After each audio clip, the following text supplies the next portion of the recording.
chance. Hilo tu. Hakikisha Abdullah, hakikisha. Ni goli.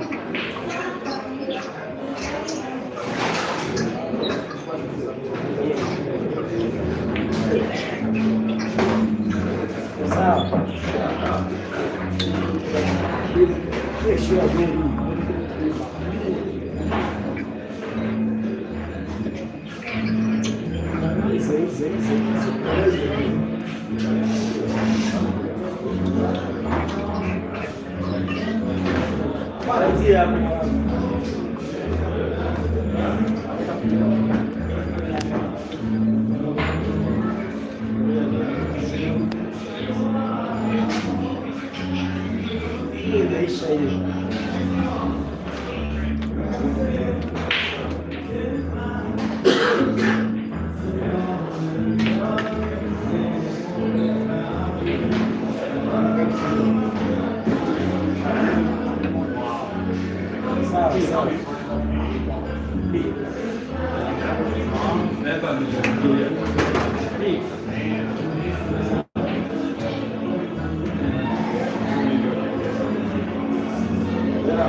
Mwenye uwanja wake kaingia. Za munyenga bwino boys, munyenga bwino.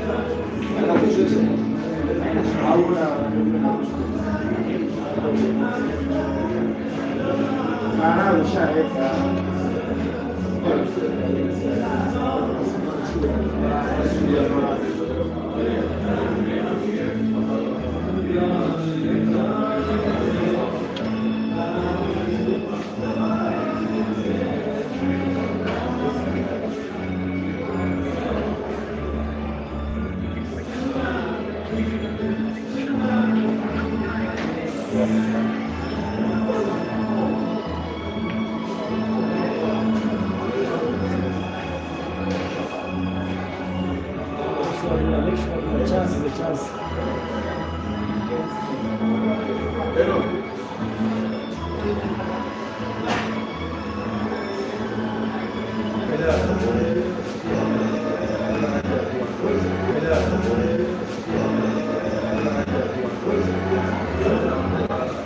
Make sure about it.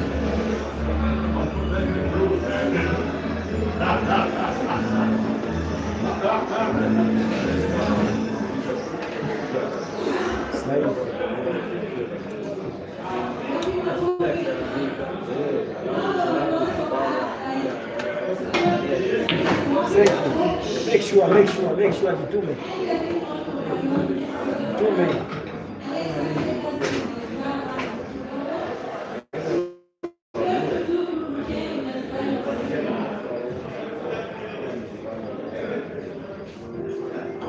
Wanaume kula kwa jasho. Make sure chance.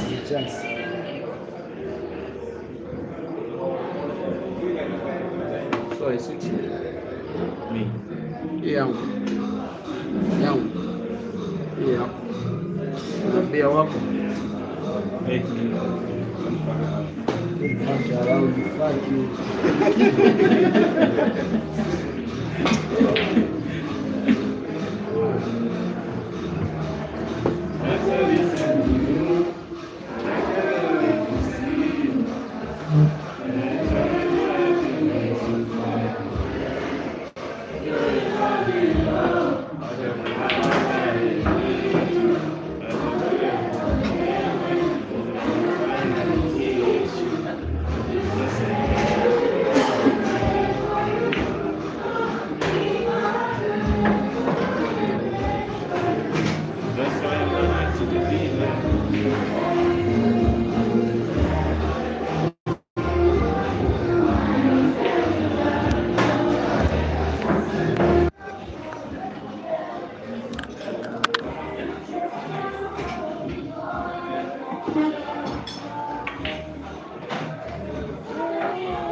What is 3K or 4K? 4.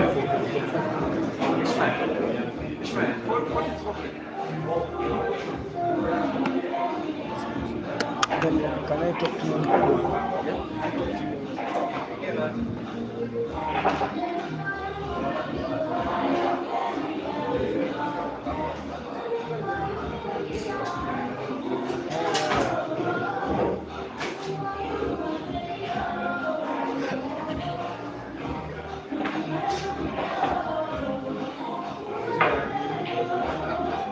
Mama yangu.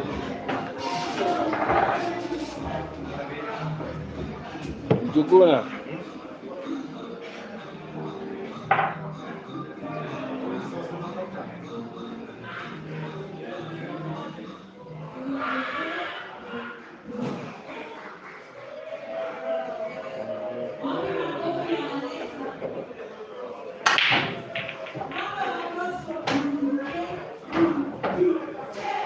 I see make sure good.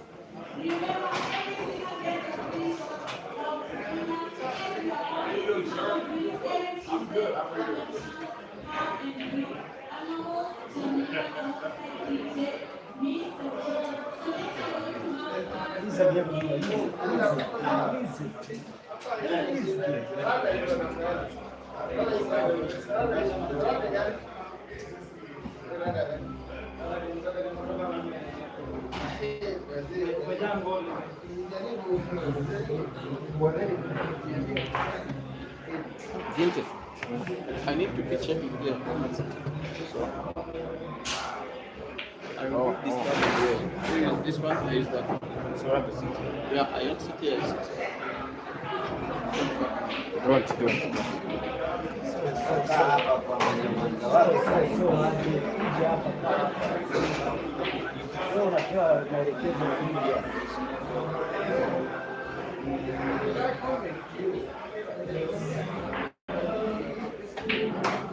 Make sure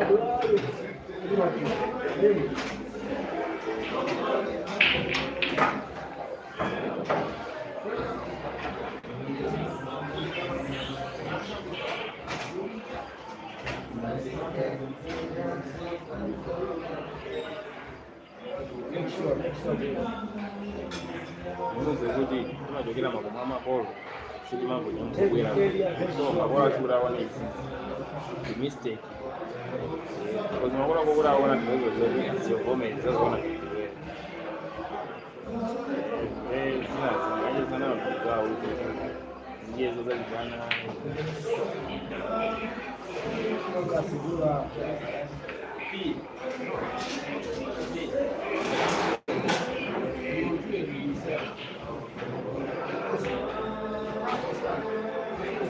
Kasibula chai.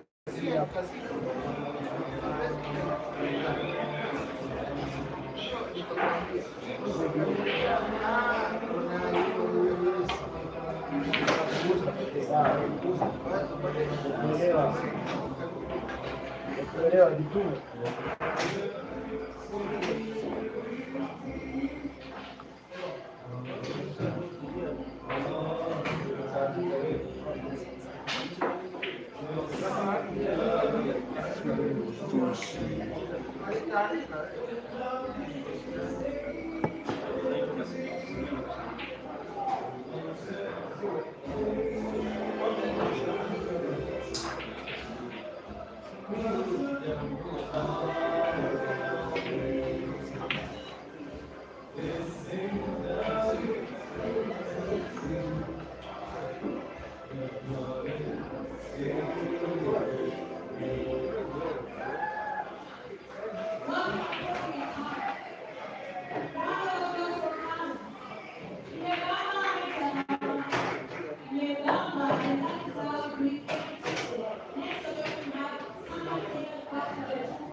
Microphone check. Sound check.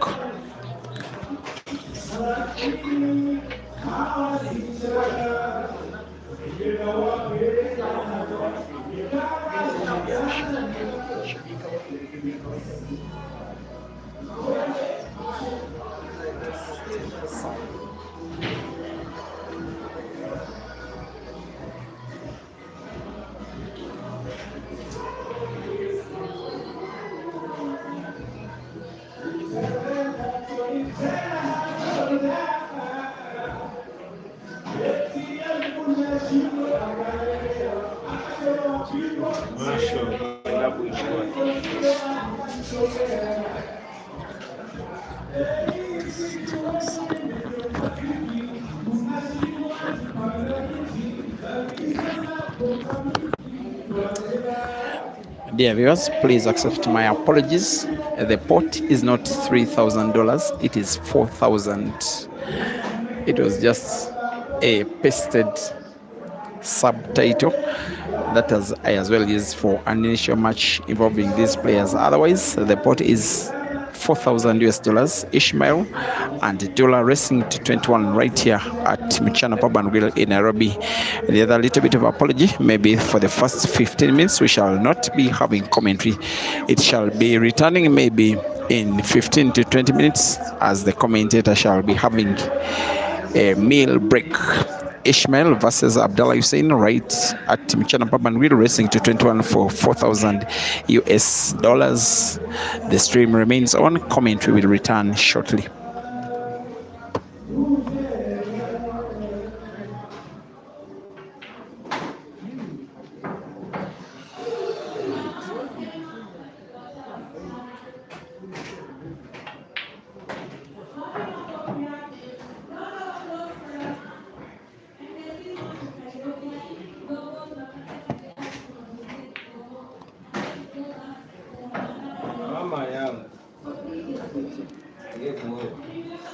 uwanja wake kaingia.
I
thought my message is better.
I don't want it to be like, no, it's going me not to now. That's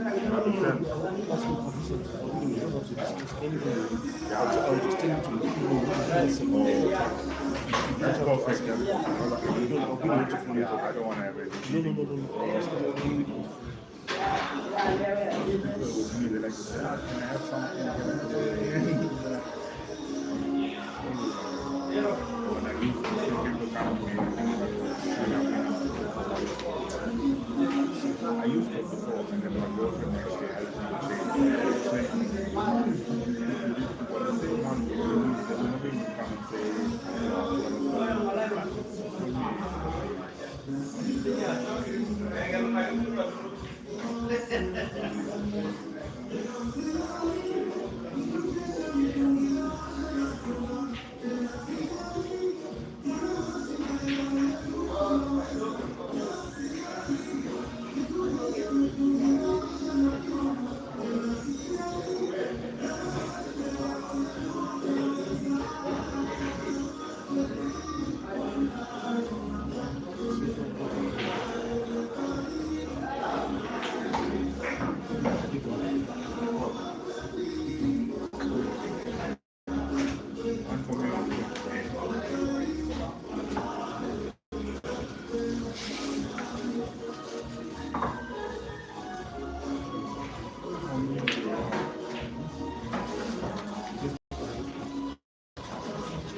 Maji ya nani? Ya nani? Yako. Yangu.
Welcome aboard once again, dear viewers.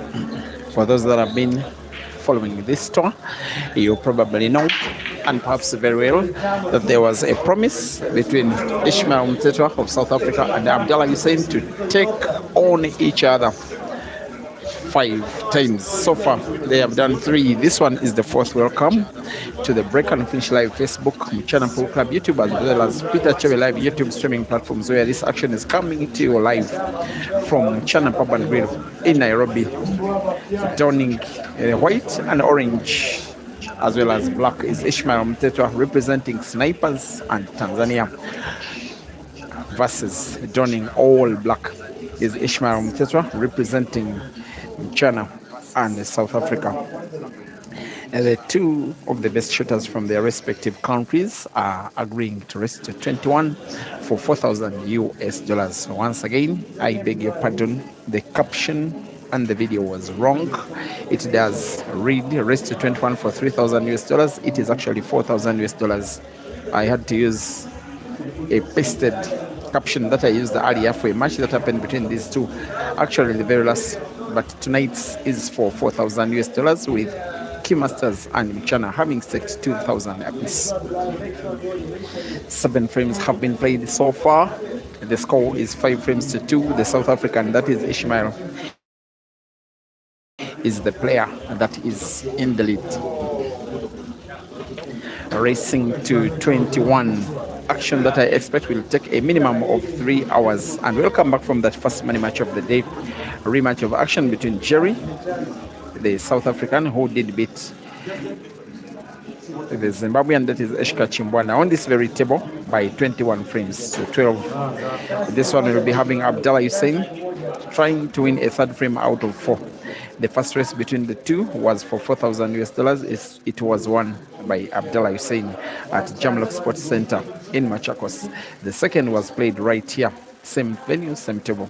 It was won again by Abdullah Hussein, racing to 21 for 3,000 US dollars.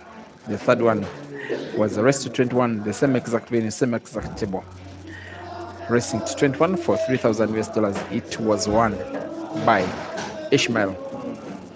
This one is the fourth, and it is 4,000 US dollars pot. And if ISHMAEL wins, he will have regained all of the money that has been lost from him by Dullah. The Tanzanian has been having mixed performances. I want to call his tour a relative success. I think he has played so far, besides tonight's, a total of 4 money matches. He has 5 money matches. He has won 3 and has lost 2. It's a cup tournament. He reached the semi-finals of the China Easter Cup tournament, and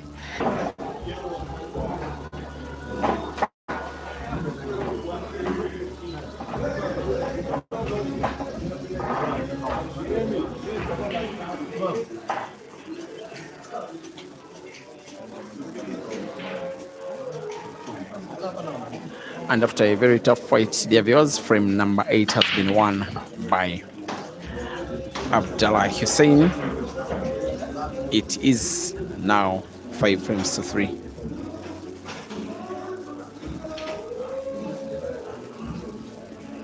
Here comes ISHMAEL.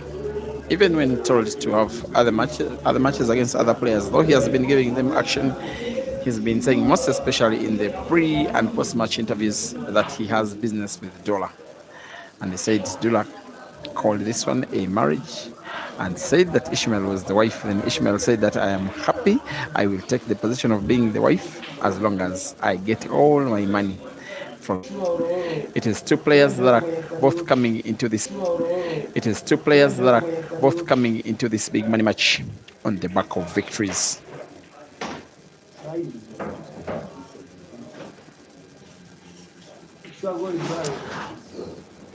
I'm starting to believe that departures will start to come through. Today there has been the departure of the lady that was having a tour, playing 7 money matches against 7 Kenyan players, winning them all. The Ugandan lady, Julie,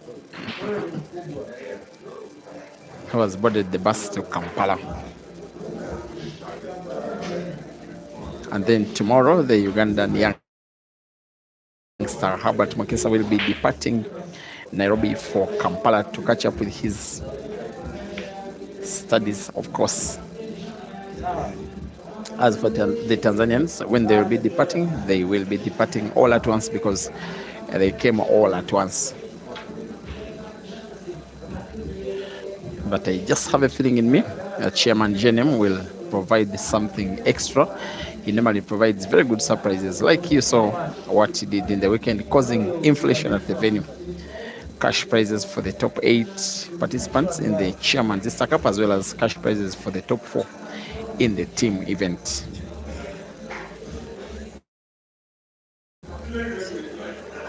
Five frames to 3, dear viewers, with ISHMAEL having snookered Dullah, who will want to come off the cushion, find one of the reds at the top end of the table, place the cue ball into 1, and at least doesn't foul or no. At the end of the day, cue ball just stuck into the jaws of the corner pocket at the top left end of the table.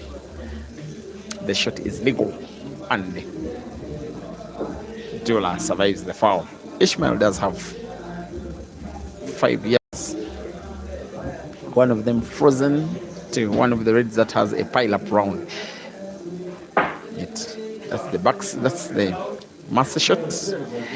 It is very unsuccessful, played directly into the block, and ISHMAEL fouls. Advantage Dullah.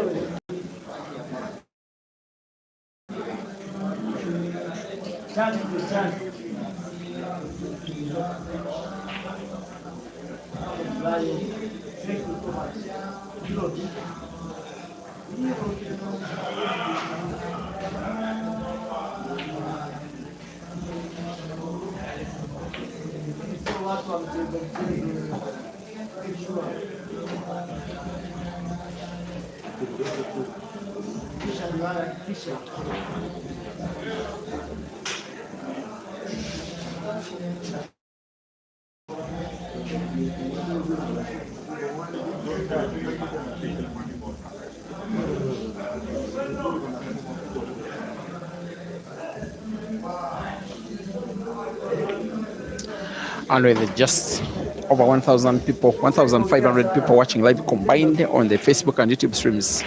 Thank you, Africa. That is even particularly more encouraging for the fact that there is European Champions League football happening, and yet the lovers of the sport of football are loving it and guarding their love jealously. This is ISHMAEL, ladies and gentlemen, winning a third frame in a row after going 4 frames down. He now is 1 frame within of ISHMAEL after finishing the 9th frame with 1 visit of the table. ISHMAEL 5 and ISHMAEL 4.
Make sure go kaimbe makali yote.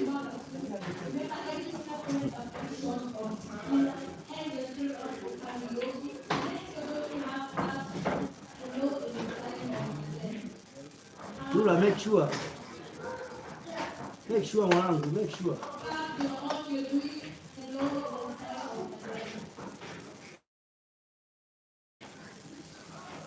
He's again. Sure. When the champion, make sure.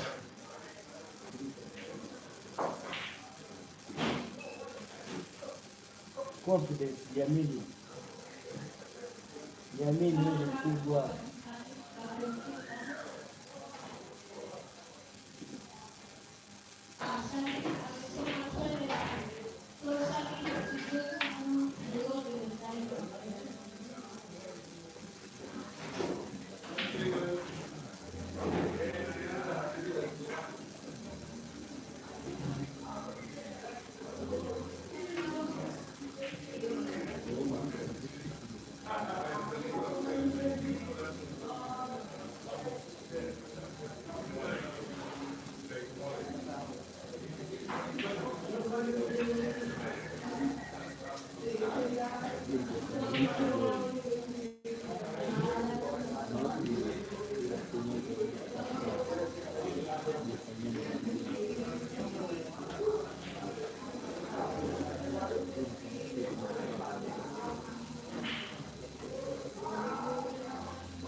Sipa mbona ndio kuelewa kama hiyo shoti ya ukubwa. ndio shoti za kushinda.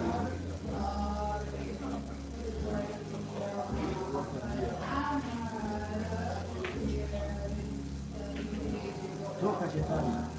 Simbolewa. Toka pepo. Dula anikisha game. Make sure good.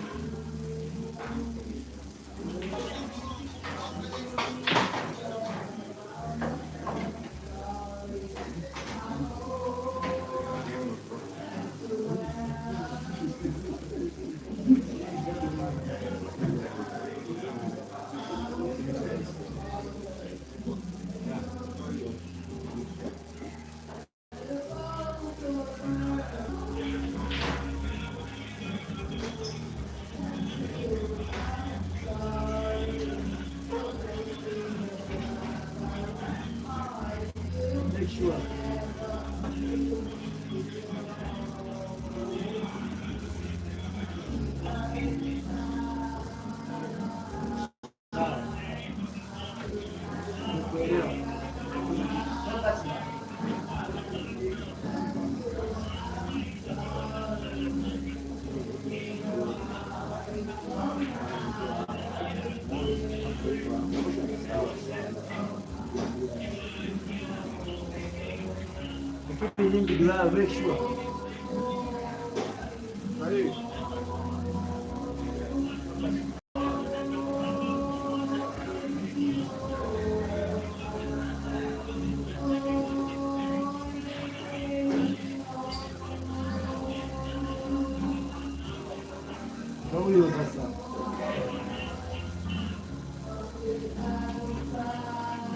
Make sure. Make sure good.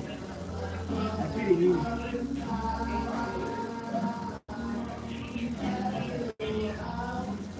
Rudi mpaka tano hapa maana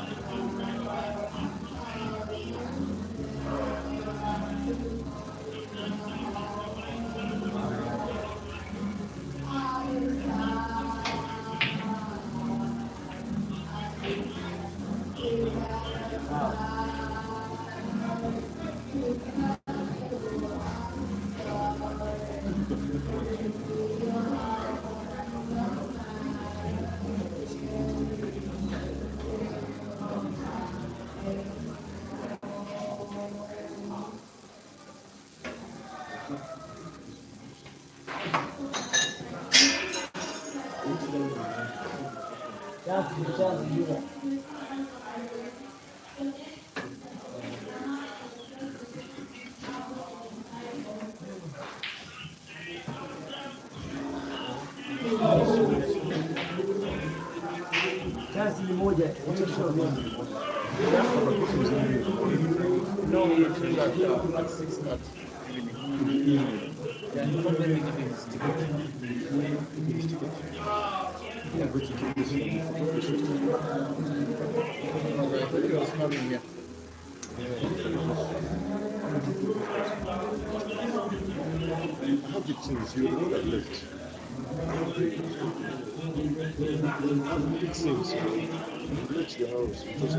I sent him the location to the first stage. I sent him the location in the first stage.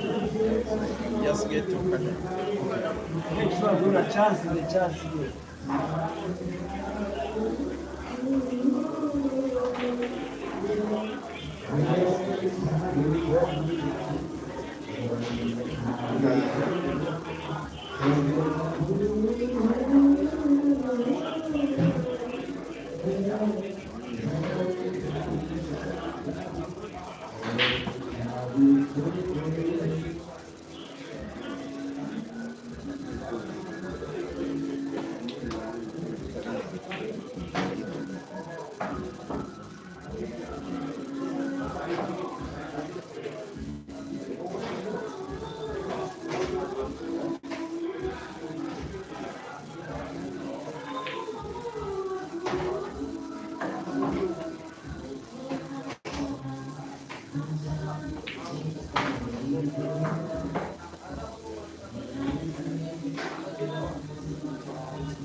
Tutapembeleza kuongozwa na mara moja hapa nguvu akitembeka.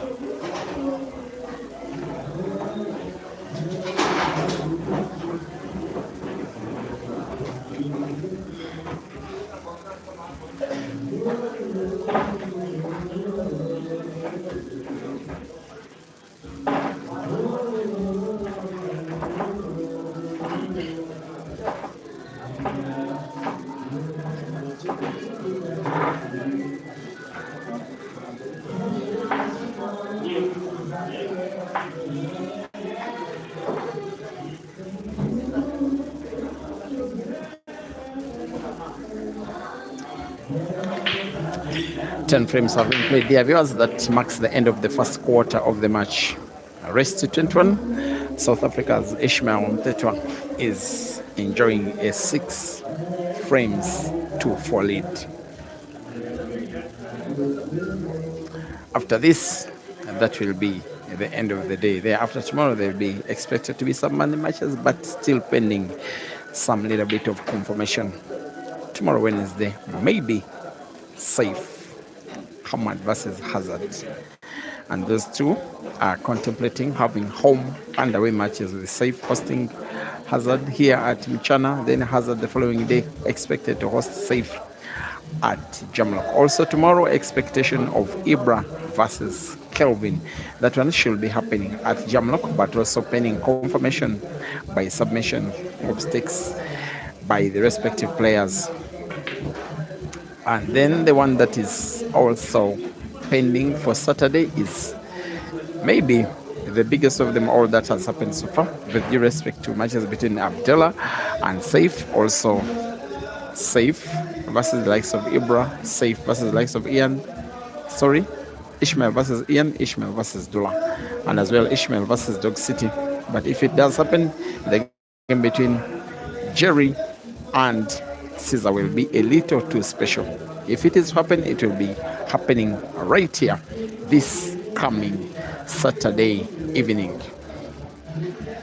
The South African could be winning a 7th here. He really likes the English of the cue ball. Will again be playing it with some kind of top spin to play the cue ball, maybe to avoid the yellow. He can put one of the reds direct. He can also play ready into red, as long as it gets him to win the frame. If he plays the inside red first, which is the easier portable ball, it requires a little bit of skill, putting both reds to the same corner pocket top right. Plays one that is close to the yellow. He as well may need to avoid the contact between white and yellow as he plays red, putting it, moving the cue ball in between two yellows. It wasn't his intention for white to be played into yellows, but gets the advantage of as well having the chance to put back the corner pocket bottom right, and misses.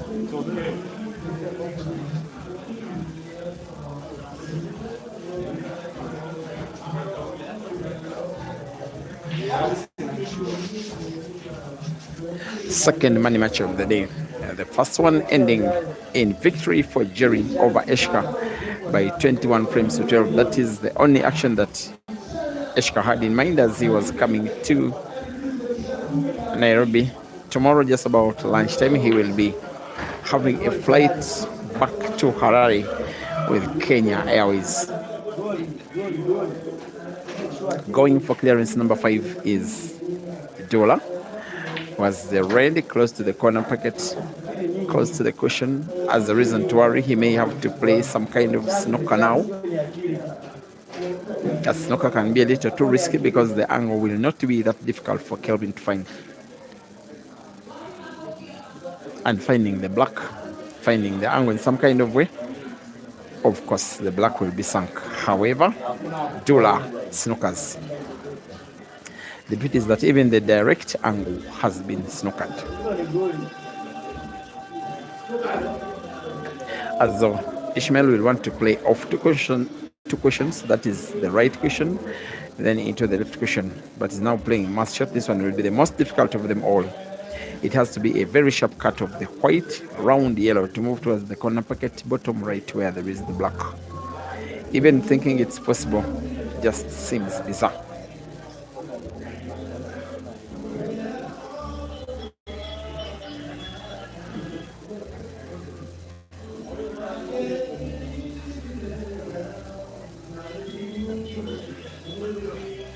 And Ishmael will be knowing that shouldn't he foul, he almost certainly will be losing the frame.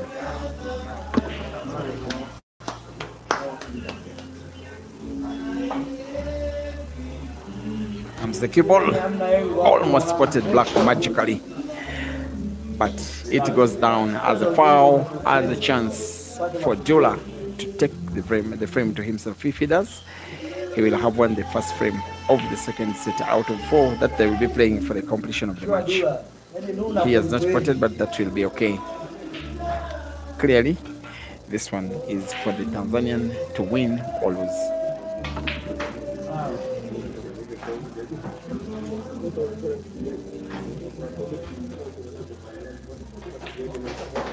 He played a little arrogantly, but that will do. Another player will simply have played with very little power. The cue ball will be okay, but Abdullah is not another player. Abdullah is Abdullah. I like the entertainment. Sometimes it comes with a little bit of risk.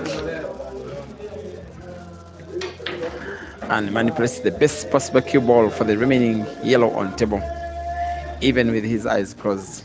This one, he will always pot. And as he plays and puts it, I can now call the frame won by Abdullah. It's ISHMAEL MTHETHWA 6 and Abdullah HUSSEIN 5.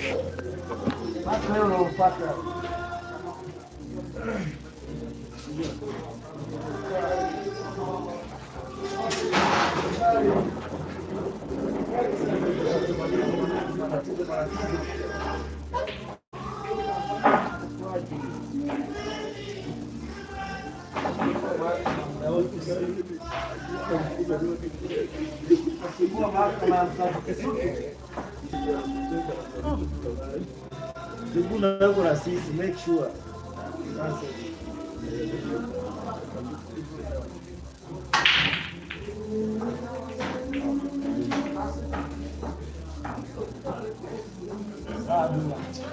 Make sure.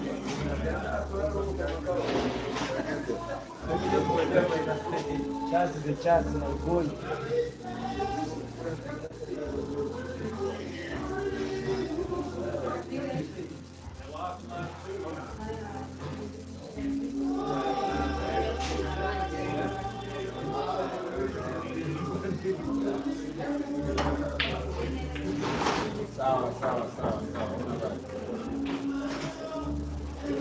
Tulia baba. Urudi kwanza hilo. Mambo gani? Akili nyingi Dula, akili nyingi.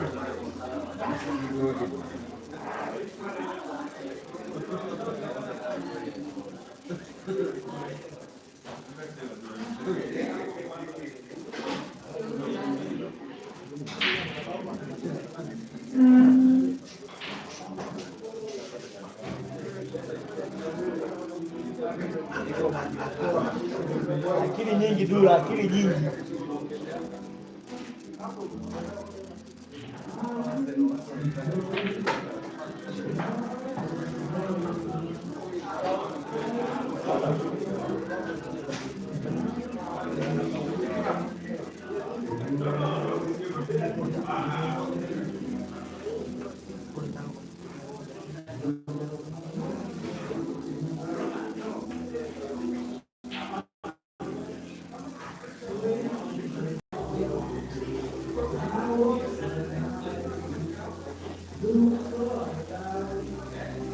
The match is so tight after ISHMAEL MTHETHWA starting off much brighter. Ever since he led by 4 frames to 1, since then Abdullah has been shooting just a little bit better. But frame number 12 is one that ISHMAEL can win with 4 yellows all in space. He needs a good pattern, wanting to put now. Yellow to the side pocket on the right. A backspin perhaps could play the cue ball into the red, close to the two yellows near the center on the right.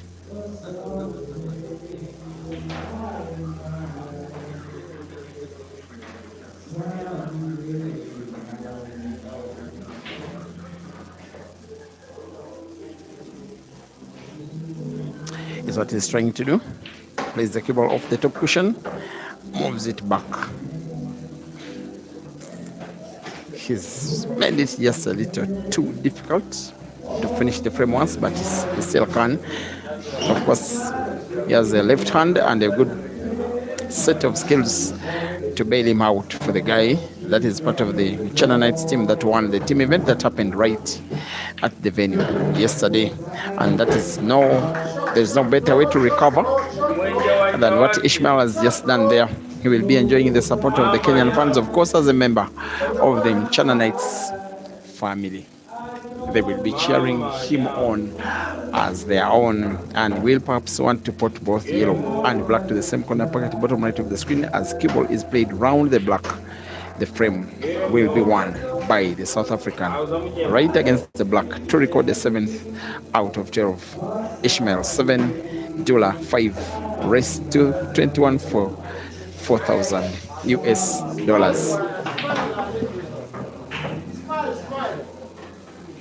Don't smile. Smile. You must smile. Smile.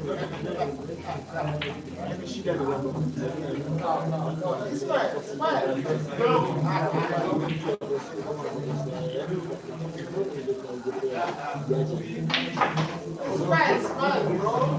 Don't just be that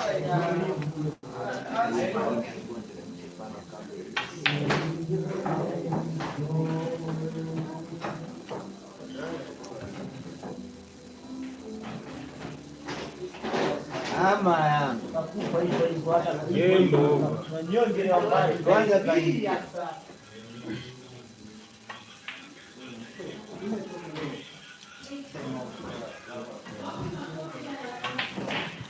ISHMAEL MTHETHWA 7, Abdullah Hussein 5, 3 minutes timeout, Dula.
Sio ujinga ndio huyo. Goli.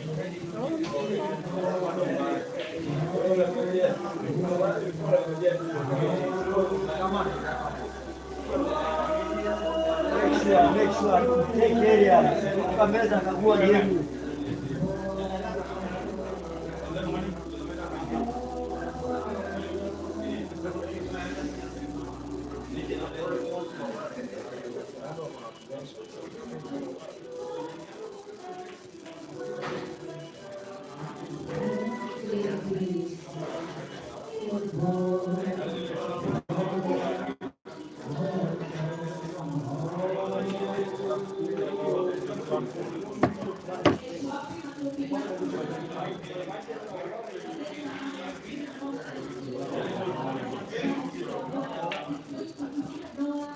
Come on, Mazamba.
Somebody.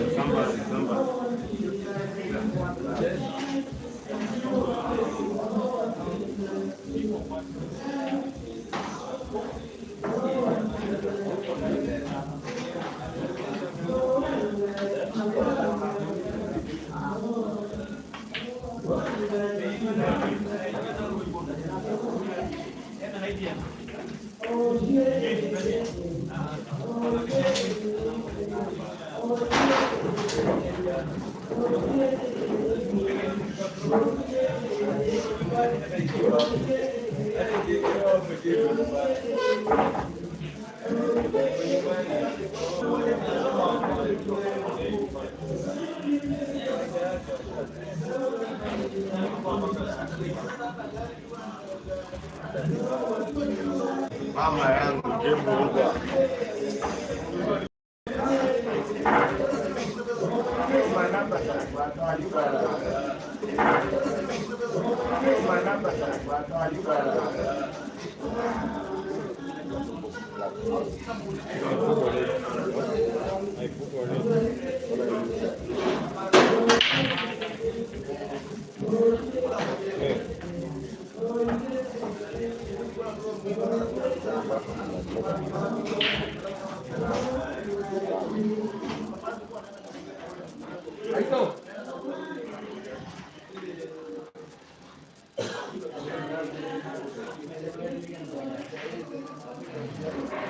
Yeah.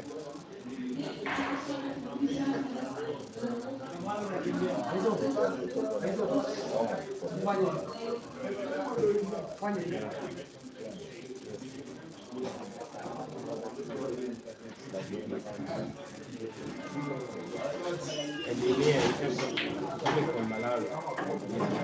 It's not from Malawi,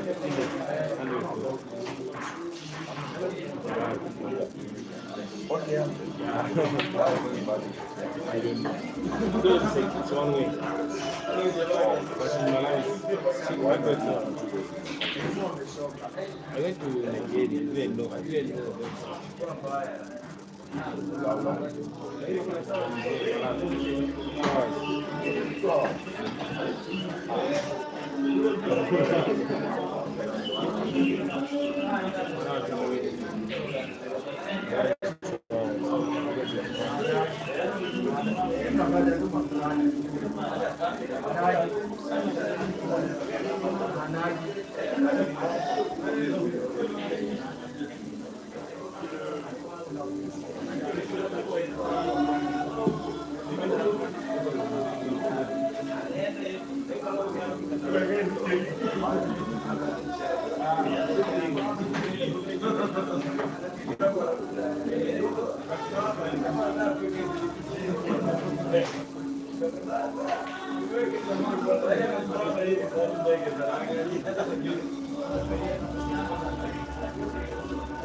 Kama hizo mafuta pesa siache.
haja kaingia.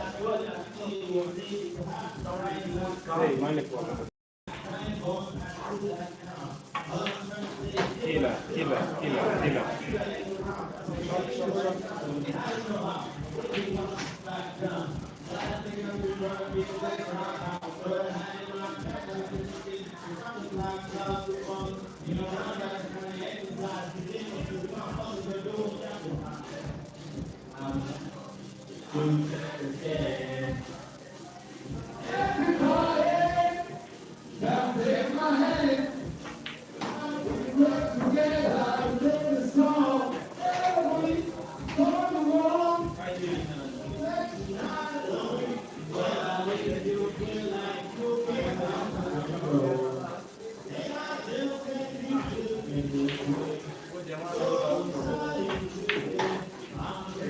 Zambani.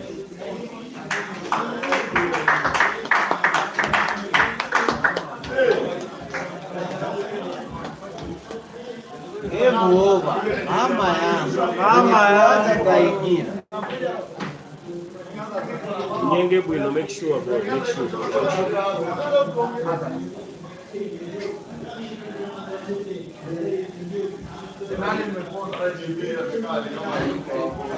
Kila Zambani. Mama yangu. Mwenye wake.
vsABDULLAH game imeisha.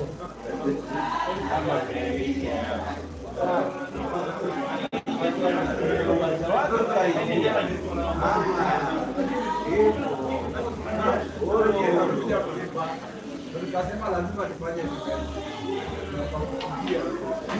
Dula. Wewe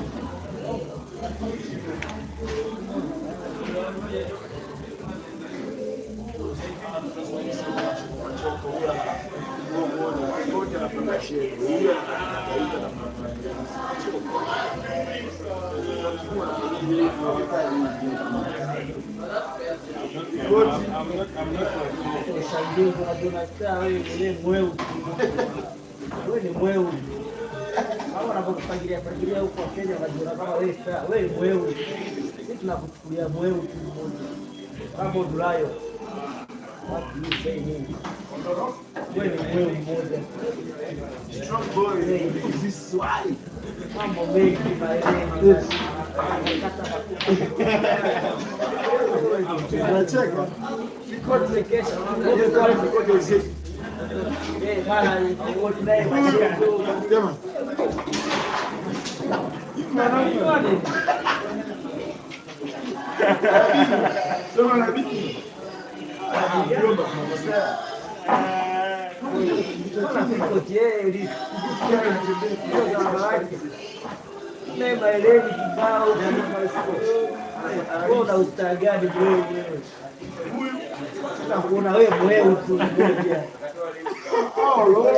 Gari makubwa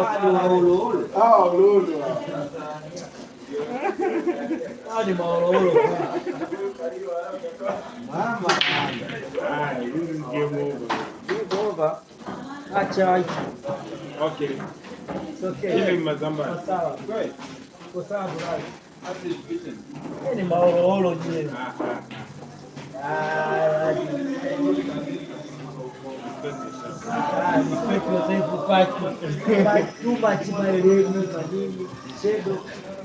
All right, dear viewers.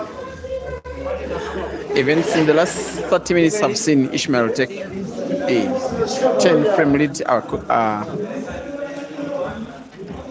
10-frame lead versing Abdullah, who is on 7 racing to 21 for $4,000 US.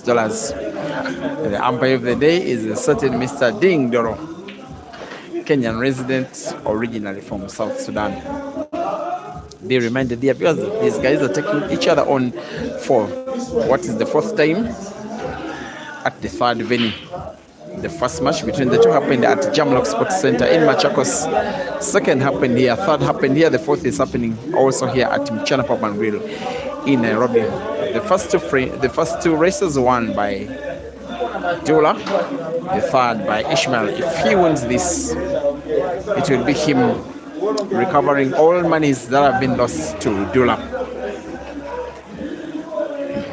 At the start of the show, it's just my opinion that yesterday when ISHMAEL was part of the team, the Mchana Knights team that won the men's the team event, it was just so befitting, most especially the guy that has been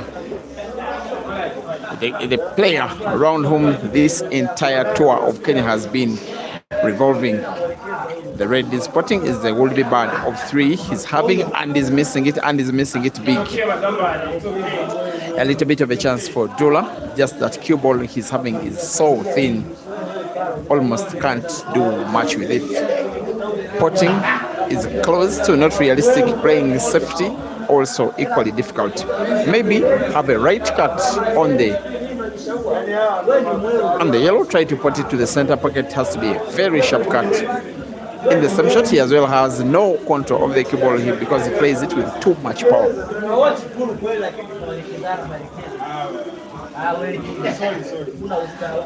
What will be tempting of a shot, if I can think, is maybe to play that yellow into the corner pocket, bottom right where there is the black.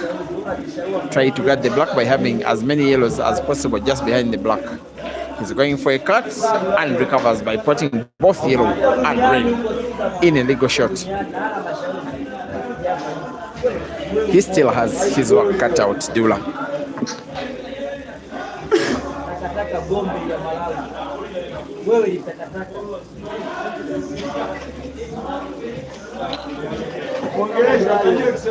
And with now a matter of 3 yellows, it is bizarre winning a frame like this. Maybe Dula will be having the belief that he can, There's been silent beef happening between these two. When Dula came from Tanzania to Kenya, his major target was ISHMAEL. After beating ISHMAEL for the first time, he said, though there were other players willing to give Dula races, most especially Ibra, then Ian, then Dog City, Dula said, I want 5 races with ISHMAEL. Now he could be winning a third out of the 5. The yellow that is left of the 2 is the one he will be playing first, and then try to play combination. Put the second yellow to follow the black into the corner pocket bottom right in what will be something of a fantastic clearance that would have happened amongst many in the match. Abdullah Hussein, the Tanzanian, trying to put both yellow and black with yellow following the black into the corner pocket.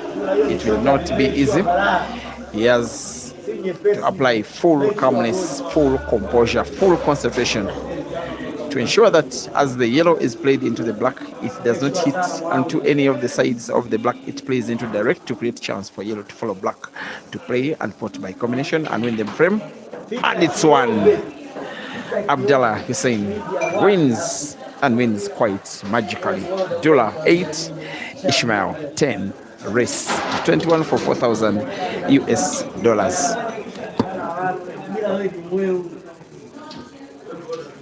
Watu wana kodi zako, ila mimi na kodi zako, wewe ni mchana mmoja, wewe chana hizo juice mpaka English la msaidia unania that's what's cool. What's your problem? Yereni. Wewe fali. Star sina gani uje Simba Star. Yego ni Star. Anasema anaongea Kiingereza. Anaongea Kiingereza hana hata 100. Wewe kusaidia nini? Hana hata 100. Ya ujinga hapo, acha ujinga. Asante tu hapa na yeye Kiingereza ongea. Sasa wewe unaongea Kiingereza. Una hata 100 kama utaishua shambani. Here comes ISHMAEL.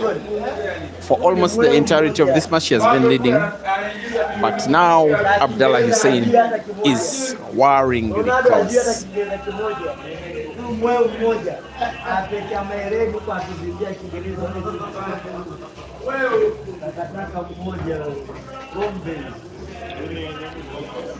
The Tanzanians are having a field day here. The cheerleading for Abdullah is by Saif Hamad.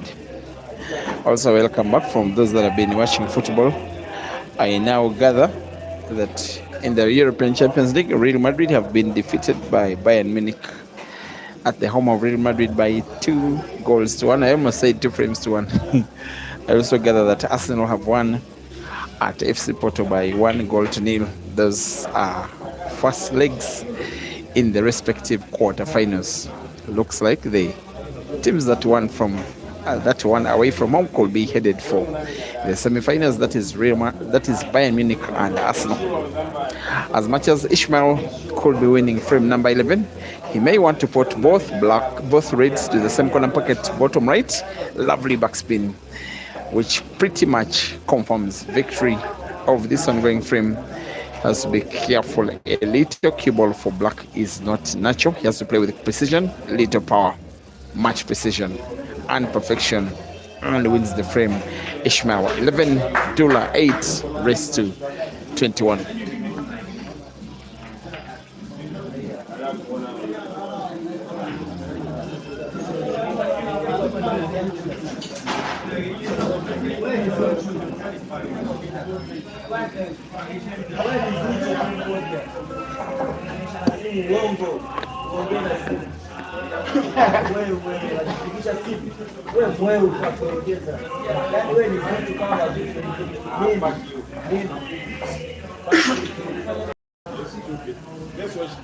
Watch game for party. Where is it?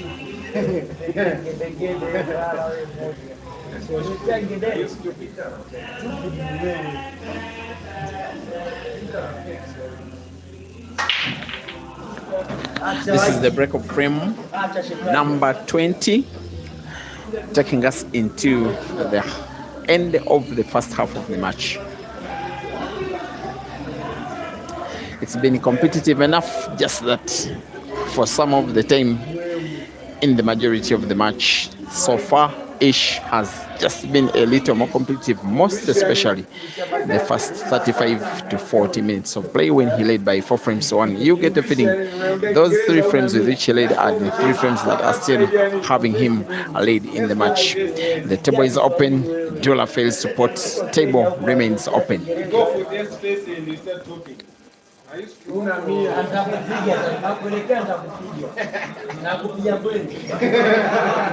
And also for the YouTubers, a little bit of apology for misspelling the name of Abdullah. It will be rectified when the live stream is done.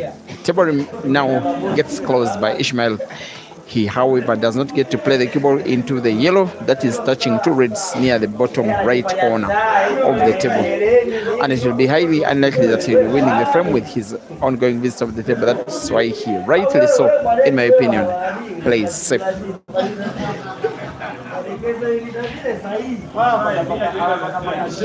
First match of the day, so Jeremiah Naido confirming victory against Eshka Chimbwanda. Home and away this time round by 21 frames to 12. The first edition ended 21 frames to 9.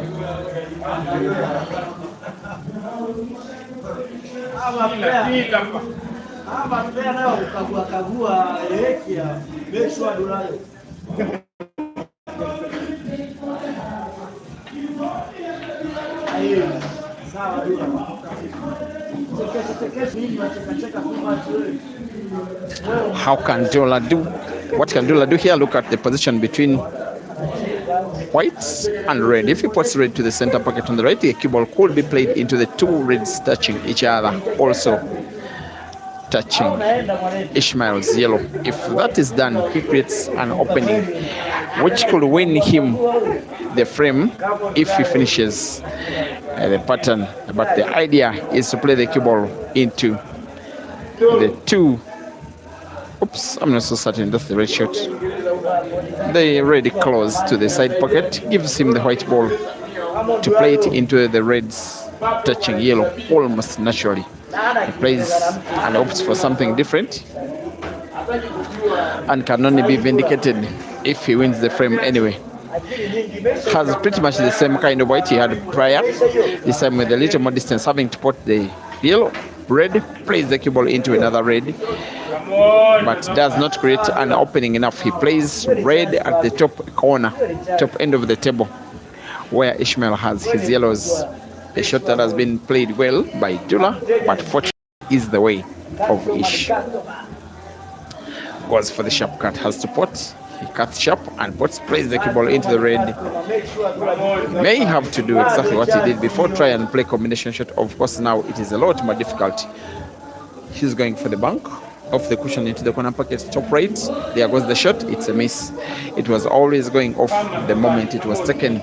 Chance by ISHMAEL to win yet another and extend his lead by yet another frame.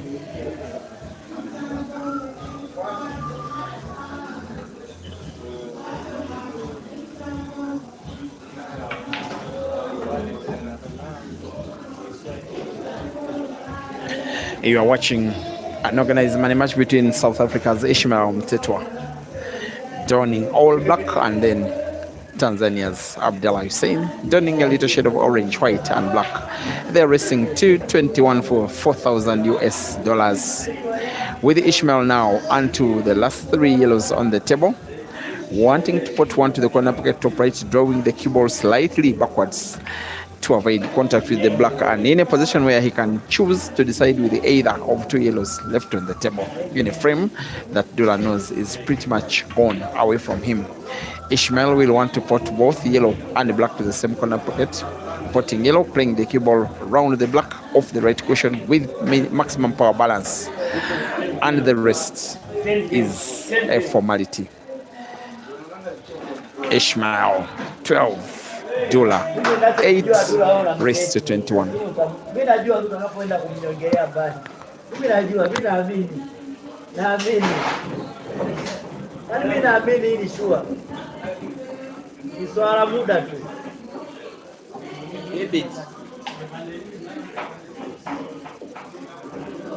Say Yegon.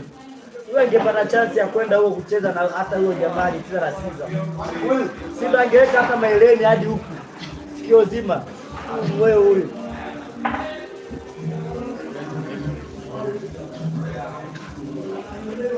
Aba.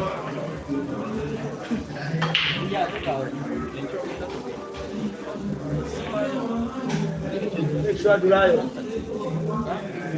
Bravo, make sure goal. Chukua hilo.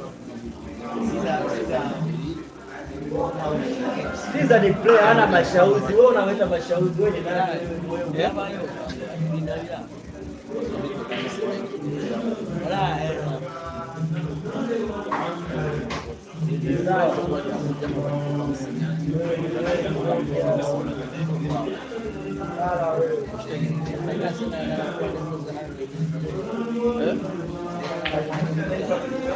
Sasa make sure hakikisha unaanzia hapo hapo. Anzia hapo hapo. Ize bro. Ize. Wewe unashirikije?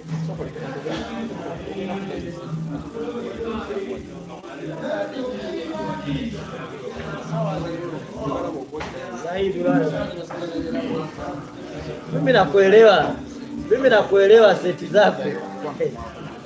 Mimi najua za kunyongelea wapi. Nyongelea mbali mtoto mdogo.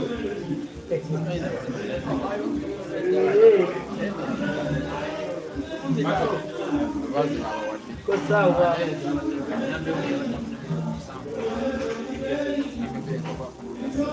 Kwa sawa, make sure go.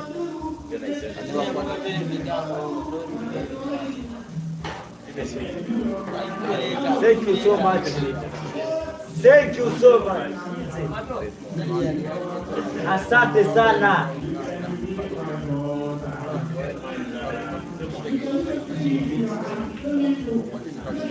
Mimi sio Mwingereza, nasema asante sana.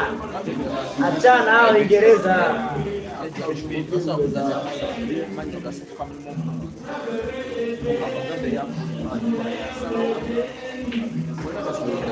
Hilo tu.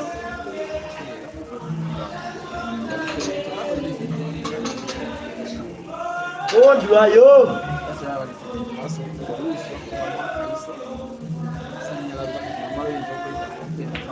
Aishi hapo hapo.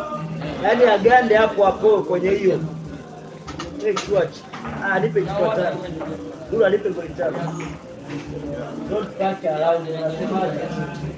Yaani hakuna kupita ile azeni.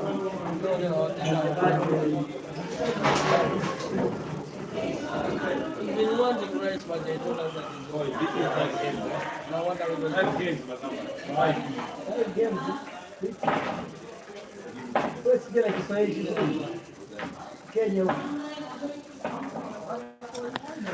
12 frames seeing the yellows.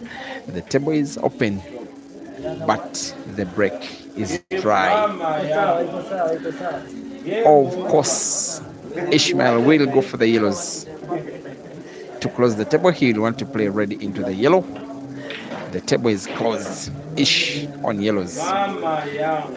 Pretty much finishable. Just a simple pattern. Not any bad yellow on the table. Maybe the one that is close to the bottom right corner of the table. It is as well portable because there is space between the red close to that corner pocket and the jaw to pass that yellow, even without contacting red, even without contacting cushion. A live streaming of ISHMAEL MTHETHWA versus Abdullah HUSSEIN is live on Break and Finish Live Facebook, Mchana Pool Club YouTube, and Peter Chobe Live YouTube, with all three streams having the same exact commentary. Myself, Simon Peter Chobe, coming to you live from Mchana Pub and Grill in Nairobi. Beautiful arena. Maybe the first time that I came here is about 7 years ago. And since then, Mchana has been the capital city of Kenyan pool. And you will not have played pool in Kenya if you don't play pool at Mchana. And after this tour, the venue is going to be made bigger and better. The next time that chairman invites the African fraternity to yet another tournament, you will not believe your eyes. You will not believe the prizes. You will not believe the competition. ISHMAEL taking down the frame. He lost it a little bit, just that is my opinion. He finds himself in some kind of trouble. I don't know why he may be tempted to play the bad ball last. The yellow that is rightwards of the three is portable. I don't know why he's choosing to play it not now, and yet it is the will be bad of the three left on the table. He's going for a hard pot of a yellow to the side pocket, plays the cue ball into the cushion. Now you get why I was saying that he needed to play the bad ball when he had a chance of recovery. As long as he potted, now he finds himself in trouble. One of the very few times that you see ISHMAEL's pattern becoming a little too poor. He has not played like the 2014 African champion would have played.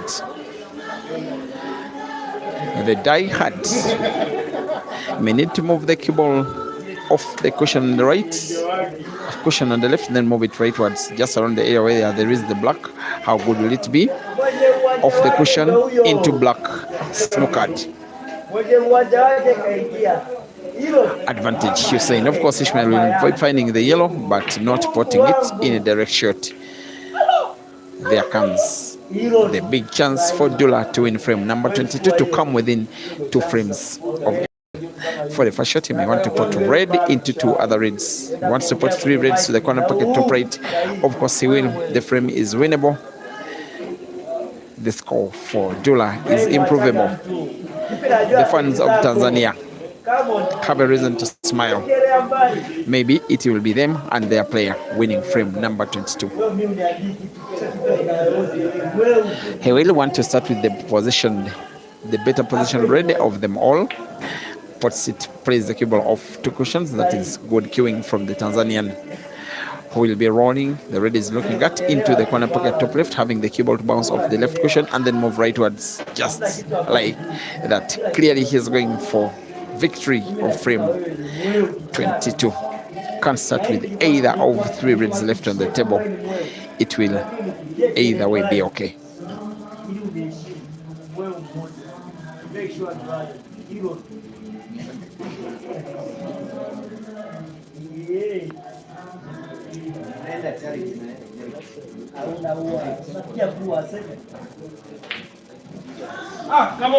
There has been a miss, big miss and unexpected. The frame is having each of the players commit an unforced error at least once in the match. For ISHMAEL to portray to the corner pocket top right, it's a yellow cue ball off 2 cushions, moving all the way bottomwards, and is winning the frame. That you may get the feeling it belonged to him anyway, though he played himself poor at one point. The chance has been given back to him and has taken it with open hands as he wins frame number 22 away from Abdullah. It is ISHMAEL and South Africa 13, Abdullah and Tanzania 9.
Gente, boss, gente.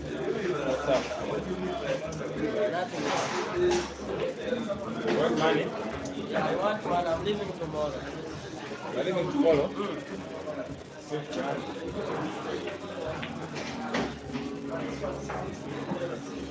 Yeah, I'm leaving on Thursday. You are what? I'm leaving on Thursday.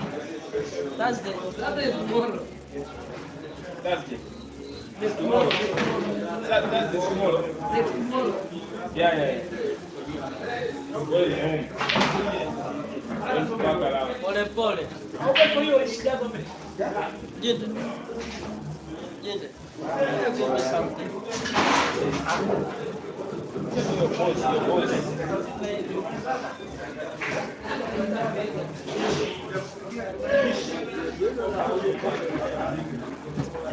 It is 13 frames to 9 with Ishmael in the lead.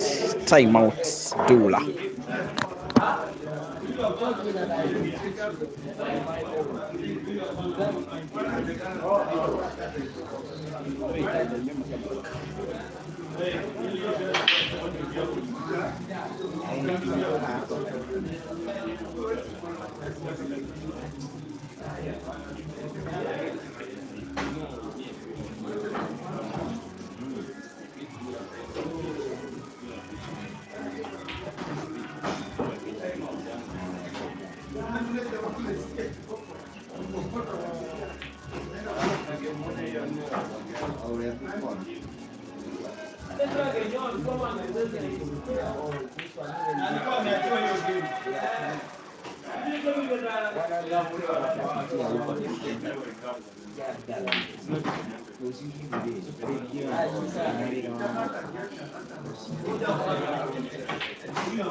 Mama yangu, game over. Mama yangu, game over. Tuacha kaingia.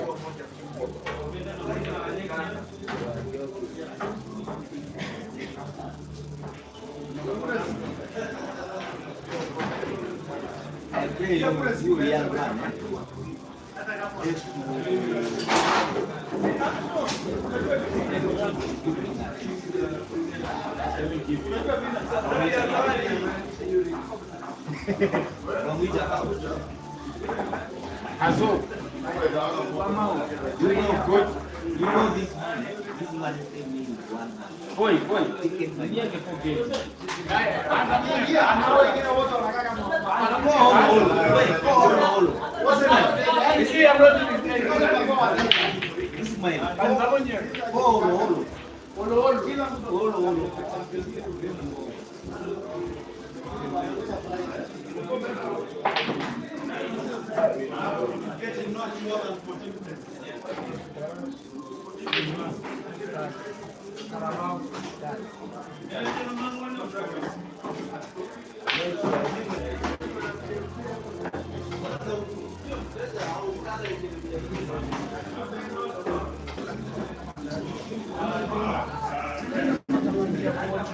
We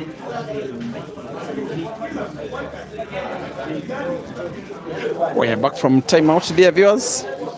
For the stream that was having breaking video, please accept our apologies. It's even nice that we had about 1.5 hours of no broken video. It's even nice that we had about 1.5 hours of no broken video. Maybe as the match, if he loses, it shall lose his balance. It shall create a dent, in his balance sheet. He won a $3,000 pot first when he arrived against ISHMAEL. He won a $4,000 pot against ISHMAEL. He lost a $3,000 pot against ISHMAEL. He lost a $3,000 pot against Gente.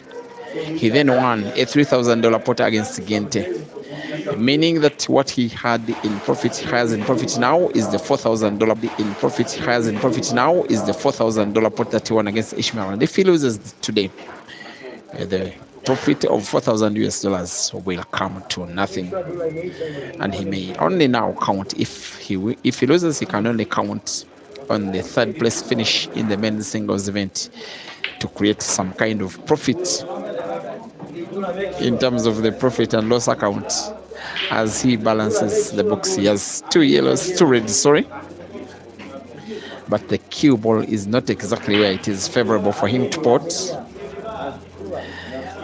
He will want to start with the top one red first.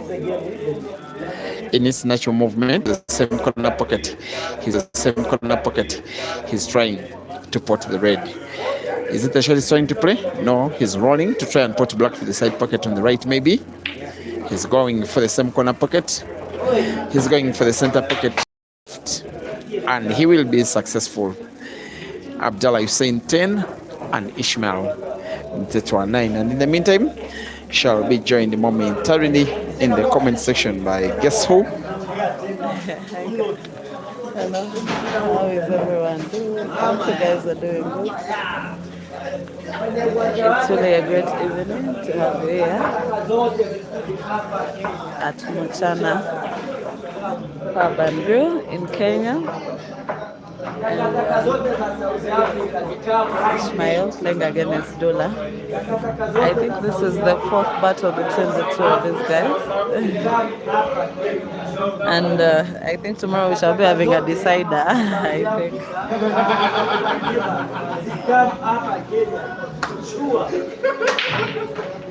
I see ISHMAEL is leading 13-10. I'm just doing this stream. I have not been here, so. I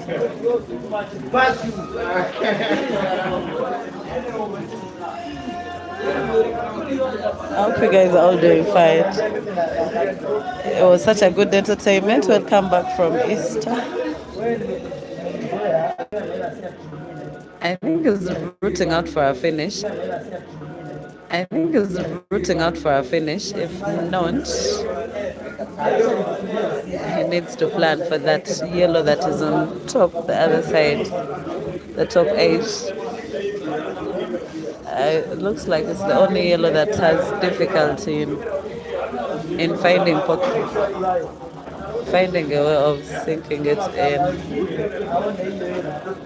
And when you look at the black, is at the pocket, like it's almost inside the pocket. So whoever gets to it first will have the easier way of sinking it in.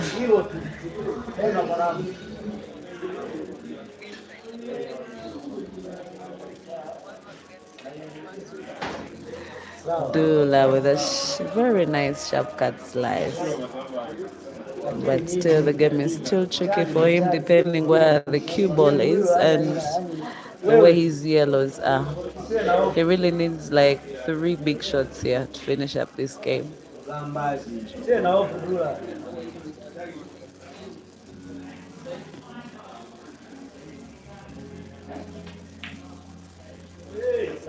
He goes for a bank shot. I think he was hoping.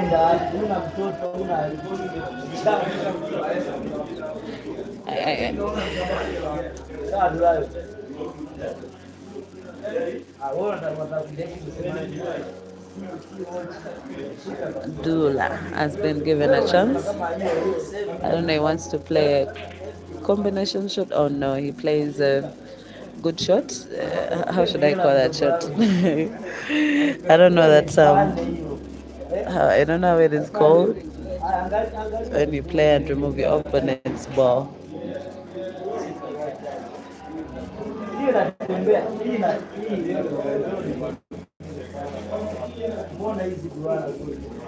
Ishmael is still contemplating with him. His game is a bit tricky. He has two reds. Still contemplating between the two reds that are up close to the black, where the black is next to the pocket. And that's where Abdullah's yellow is as well. So he may find difficulty in three of those balls. The one that is close to the cue ball, and the one that is close to the black, and then the one that is close to the one that is closer to the black.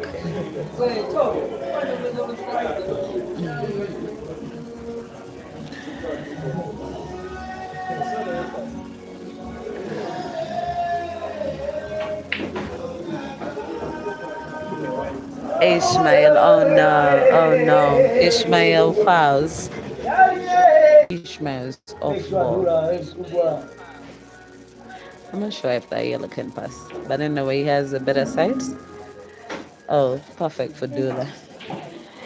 Dula is making 11, but that was a very good finisher from Dula. I wasn't seeing that. After Ishmael thinking in the cue ball, when he really had a tricky game anyway.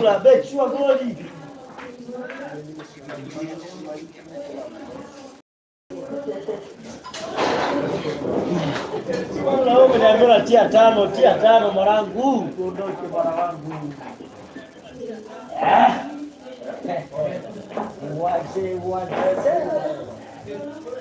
These guys, it's like a marriage. Ishmael and Dula is like a marriage. I've been noticing when they're playing, like open space, visible pattern, simplicity, just to go for the game.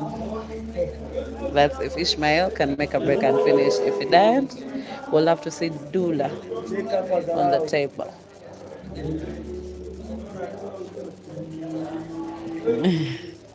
Over and over again. It means now you're into your marriage. It's unbreakable until one decides to let go of the other and says, "Oh, you're better than I," or "You've beaten me enough. I've come to my mind and I've agreed." That's when the marriage decides to end. But at the moment, yeah, it looks like Ishmael and Dula. It's a marriage now. As Ishmael uses his first closing shot of the table, he used the red to sink in the yellow.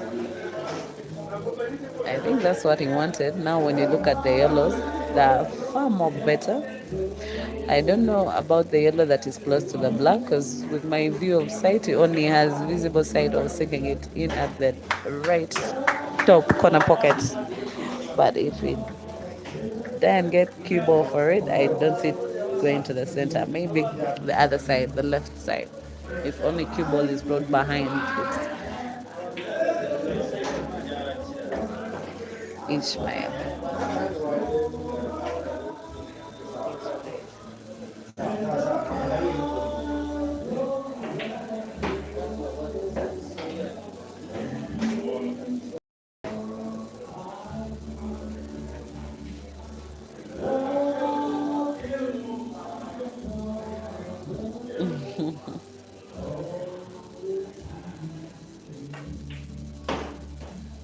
Ishmael is only left with two yellows, sorry,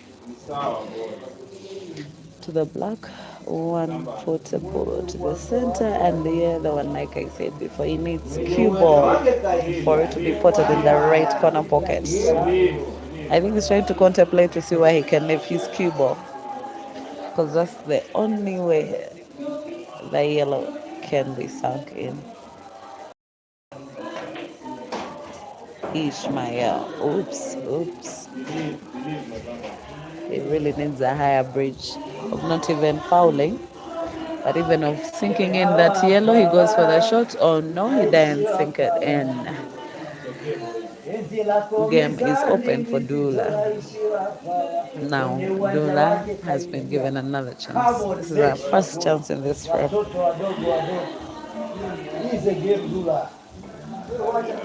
So he needs to use this chance very well.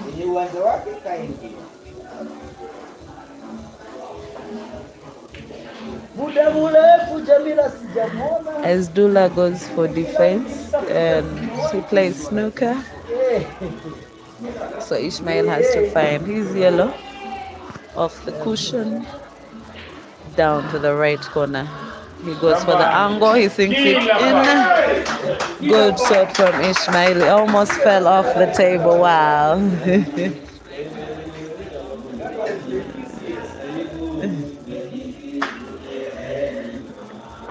That was beautiful from Ishmael. Oh no, oh no, oh no. That was no good. That was no good for Ishmael. Dula 12, Ishmael 13. It is interesting as Saith is jubilating and chanting for Duna.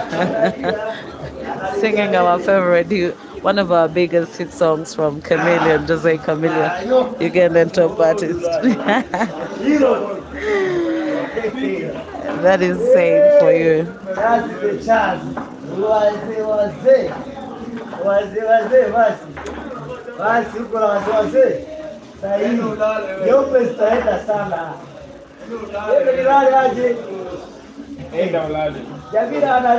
Dula to break. Dula with a powerful break. He sinks in two balls and looks like more than two. Yeah. 3 balls, 2 yellows and 1 red. Game is open and the reds might look more easier than the yellows, but then there is a red that's behind the yellow that is making it difficult now. And then the yellows might look simple for Dula, but then I don't see any closing shot for the yellows unless Dula has to play a connecting shot, just like that. And then now the reds become much more better. Just like I was saying, Dula now needs a bigger shot than the one that he played before. Because now, if he didn't sink any ball in, I'm not seeing him coming back on the table once Ishmael comes. Because when you look at the reds, they're all in open space. So Dula needs a big shot there. He goes for a long range target, soft and slow. Oh no, he didn't sink it in. Ishmael is given a chance. The only good thing that in this game, though Dula missed to pot, at least he had gotten a chance to block one of Ishmael's reds. So Ishmael needs to manipulate the cue ball around in any other way to put that ball in a different pocket. Because this one is blocked.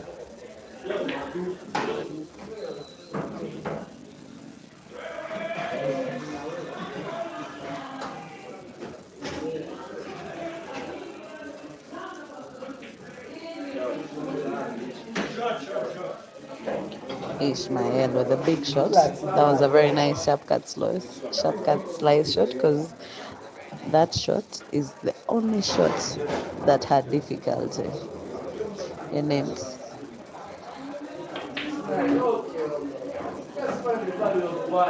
In this firm, like that was the only difficult shot for him. So he has managed to manipulate the cue ball around and sink it in, and there you go. It's now going to be a go and underset game. Dula would have opted for the reds before in the beginning. They were much more better than the yellows, even though they had a red behind, but they were much more better. The rest is a formality in Chove Peter's voice. Oops. It is not good on Ishmael's side. It is not good. Oh, wow. As I was still saying oops, and then Ishmael with a very beautiful bank shot. He extends his lead. It is now 14-12.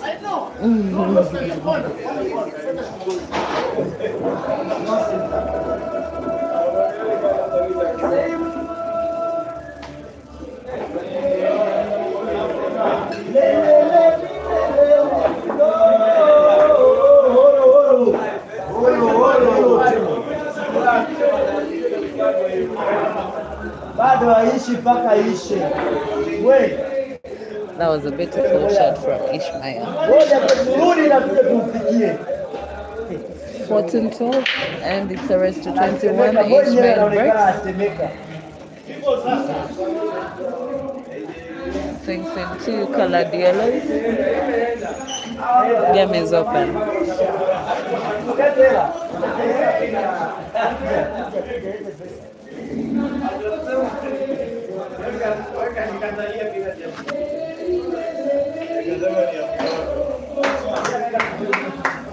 He opts for the reds, and he has closed the table with the reds.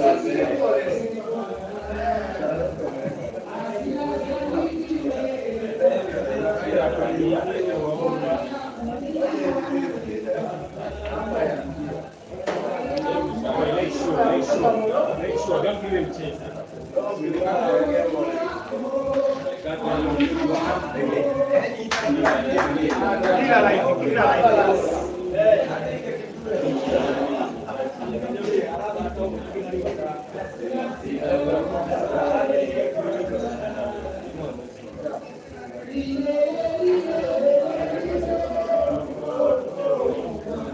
Make sure somebody, make sure.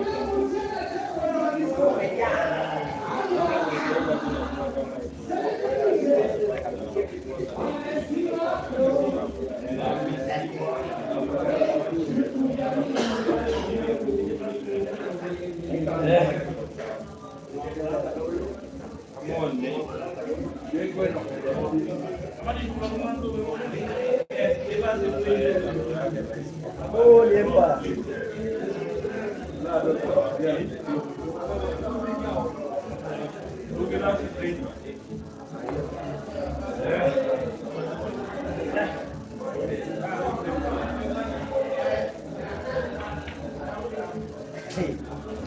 Oh no. Oh no. I thought that was a gone and dusted game, but oops, not yet. It looks like Dula has been given a chance. A chance that is not 100% good, but it's 50-50.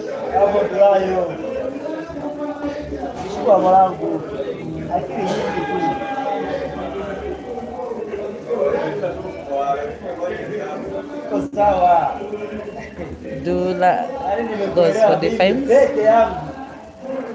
He has attached his yellow to one of Ishmael's reds, which is good because he needed a safety shot in this frame. If not, he was going to be a gone and dusted game again for Ishmael. And I think which Dula did not want, since he's coming from behind and he wants to equalize. So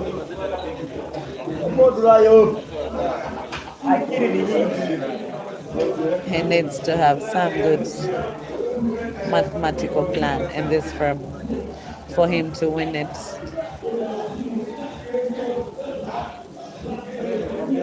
He's working on it, and I think it's working out for him. Because where he's leaving cue ball, definitely he will have another chance to come back to the frame. And you know, each time you give your opponents a chance to play in a frame, sometimes your opponent's game gets better, and then yours that who was in a chance of winning it just worsens. It is now so 100% open because there is the yellow that is behind Ishmael's red. Wow, that was going to be a very big shot, but it didn't come out the way you wanted it.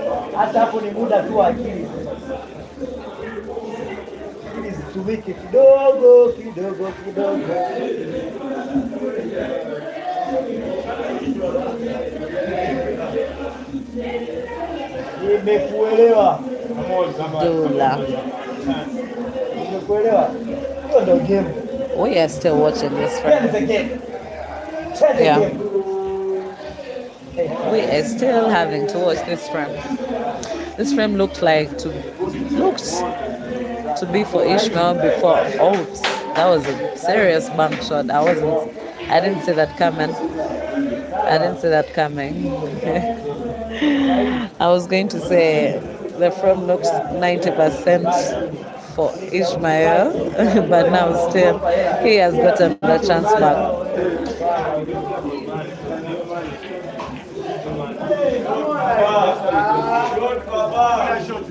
That was a beautiful shot from Ishmael, opening up the black. I think he wanted to put the yellow that was in front of the black, but then Cubo just moved the other way around and removed the black. And in a few seconds to come, it looks like this is going to be Ishmael's game. It looks gone and dusted. It's okay, but Come on, Mikey.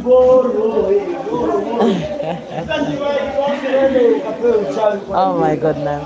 That was a very beautiful drawback shot from Ishmael, but damn. Wow. Come on, Ishmael. Wow. What an eloquent shot from Ishmael. Wow. That was beautiful. That was beautiful from Ishmael. Wow. Two beautiful ending shots. Wow. That was good. Good shot, Ishmael. It's 15-12. Ishmael in lead. Dula 12. Ishmael 15.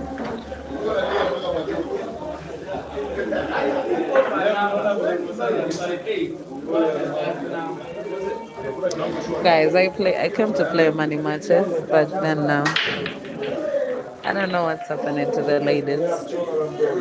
But I'll play them, hopefully. I only have one match so far confirmed. I'm going to play PR on Thursday. Yeah. The other ladies, I'm not sure. I don't know what's up, but I want to go and play Karucha as well. Hope she'll be available.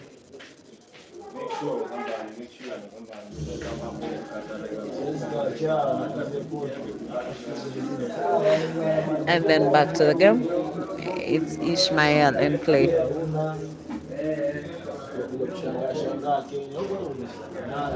Watu wakisakamali, watu wana mizigo, wewe katakata hizo kope zako, kata hizi nywele. Mwambie nasikia, mwambie nampa hii hapa, upande huu atoro, nampa hii hapa, amtolee upande huu wote. Sahihi. Kila.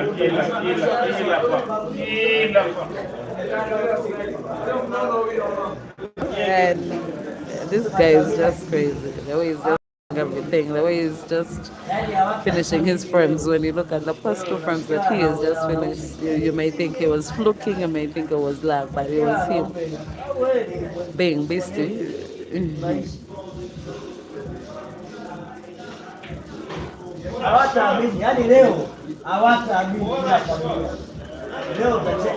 Sometimes it's not about loving the player. Sometimes it's about what the player is doing on the table, and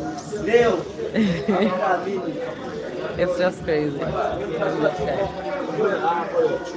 You know that sometimes he plays and you're like, "Oh, this guy," and then there's sometimes you play and you're like, "Wow." That's how cool is crazy.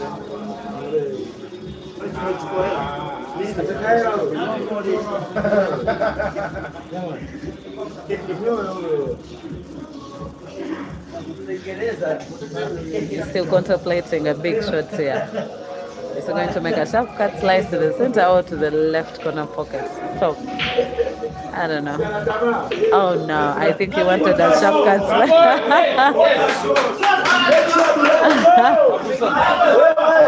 Gogo kwasaze antinamisi. Gogo kwasaze antinamisi. Kusala. Yes.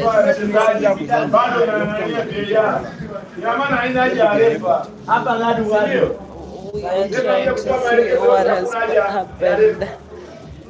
in that frame. 15 and now frame 16. Those are unbelievable frames from ISHMAEL. Unbelievable.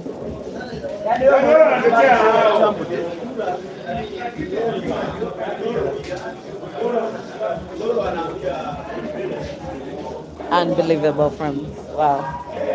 Sometimes pool can turn out to be funny, laughable, hurting, disappointing, but it's all in the name of the game. Nyinyi wote mmekuja huku kwenye TV mnalazimisha kumconvince mchezaji ambaye yeye anasema yeye mwenyewe anasema ni free shot.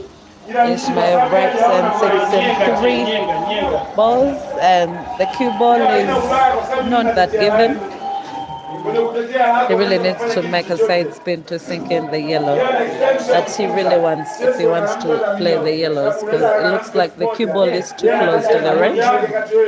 So he has to put a right English of cushion. He takes the shot, then sink it in. The frame is open.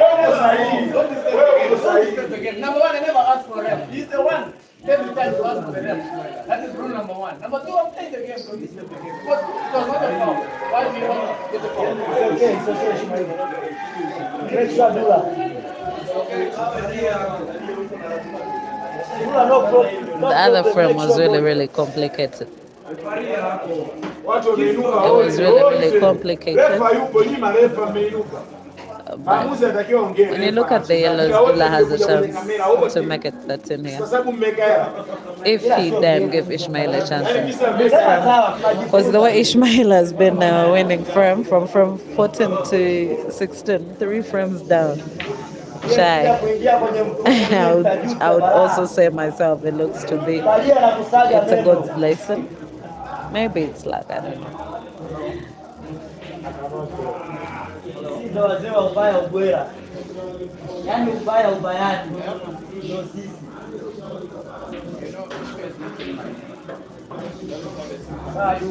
Sisi tunakaa vile mnapetia, ila mkiingia kwenye mfumo tu, kuna mfumo mkiingia.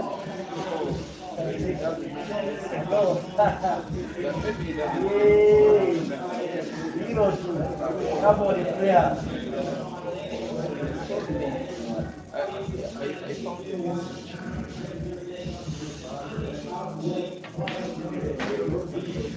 The rest is a formality. Not so, guys. Pot center, and then pot center, and then pot black in the right bottom corner pocket. I think that's the simplest button. Oh no! Oh no! That's not good. It's not good for Dula. That's not good for Dula.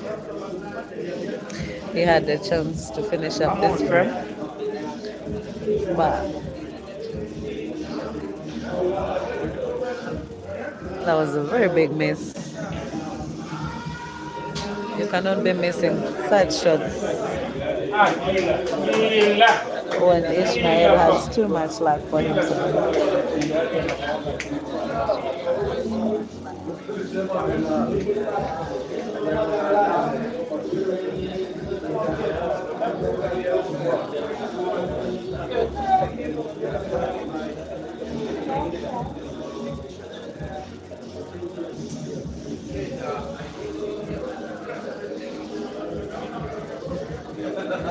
Now the frame has really become so difficult for Dula.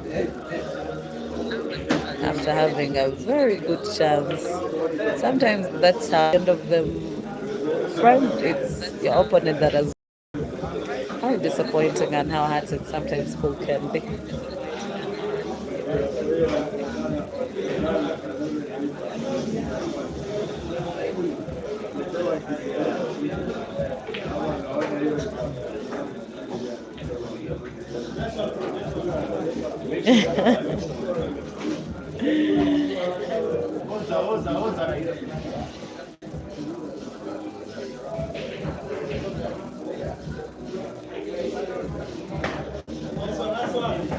That is ISHMAEL for you.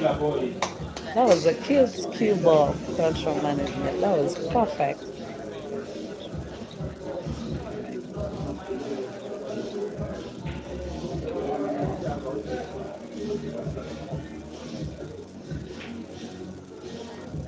Bank shot again.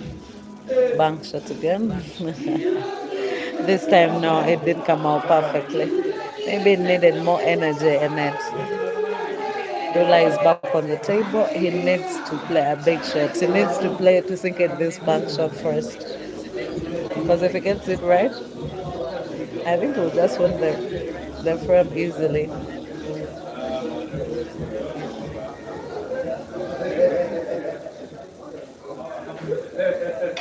He goes for the bank shot. Oh no.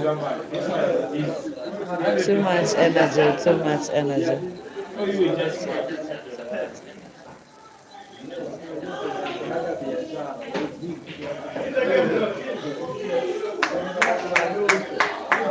It looks like Ishmael is just near to make it 17.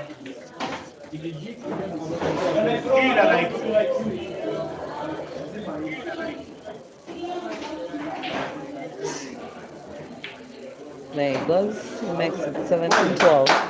He's only need of 4 frames and Dula is only need of 9 frames.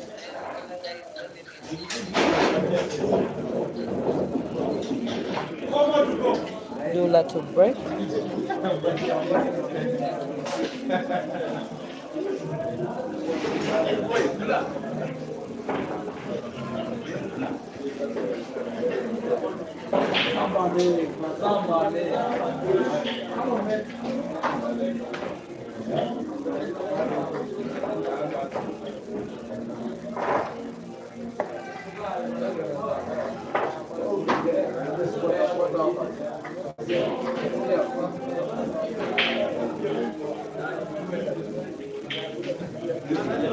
I think it's timeout. I don't see Dula.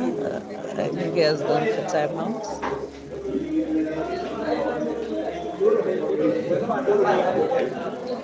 Okay, I send shoutouts to you all. But I hear since it's timeout, then it's so kum Kesta Kesato Basiri Gide Basiri Girenda Jonas Med next door Miso Thomas Ali Mokoena Nicodemus Tim Chambroka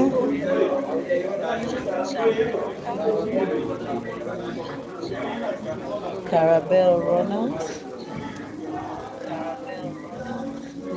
Paul Billiards. I think Paul Billiards SKE. You know, Dula is back. He breaks. Sinks in one color dredge. The frame is open.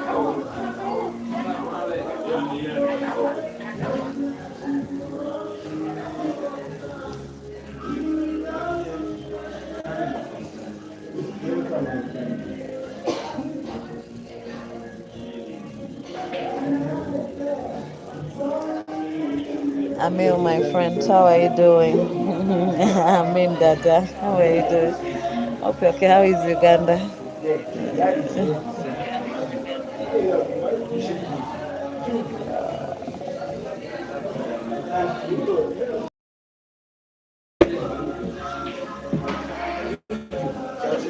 Dula with the closing shots. He has closed the table with the yellows with all 4 shots.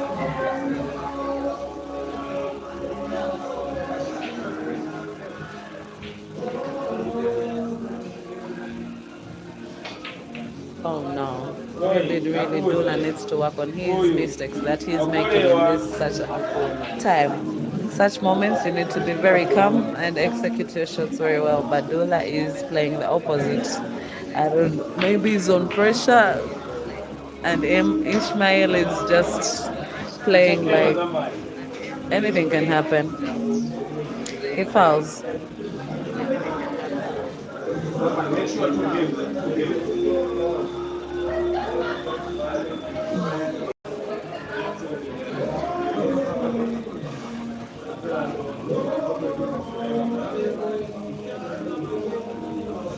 Dula has to use these t-shirts very well.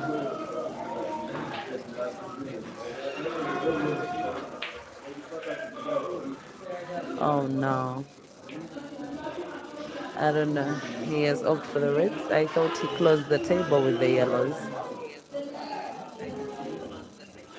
Dula has just opened up the reds for Ishmael. The yellows. He only has one yellow that is next to the rail. If he can find cue ball for it and sink it in, it will be a good equivalent finish for him.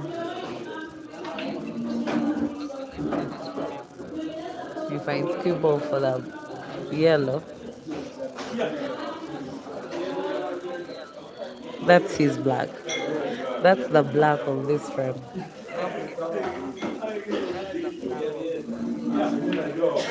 He rolls the ball. No. But that pocket, something is up with that pocket. I think if it kisses the cushions, the ball doesn't get him.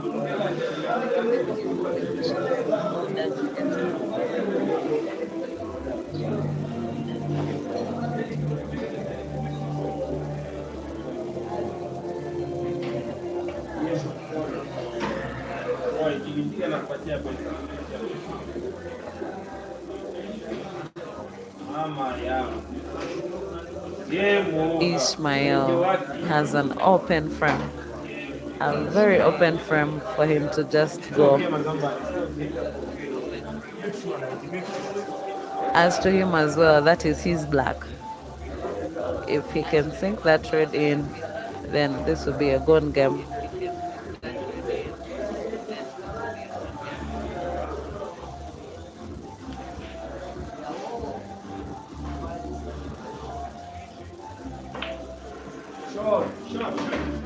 That was a beautiful shot, but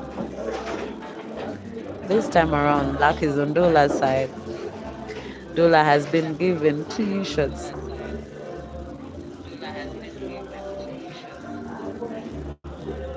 This is a simple game. I can also finish this frame simply, just like Dula is doing.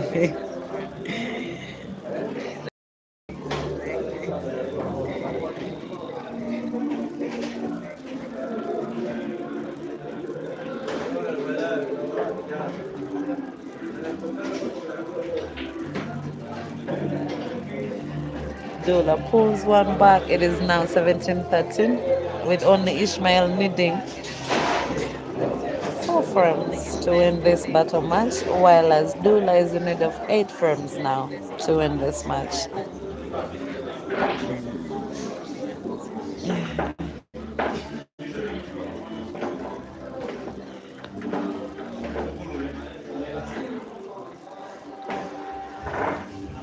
Ishmael to break.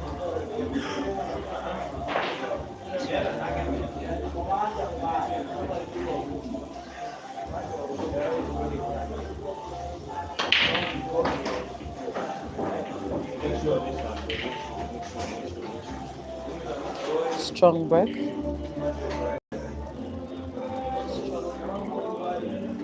It's a very giving break.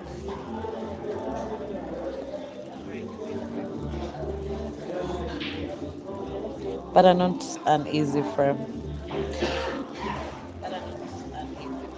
So just finish in a 1 visit clearance.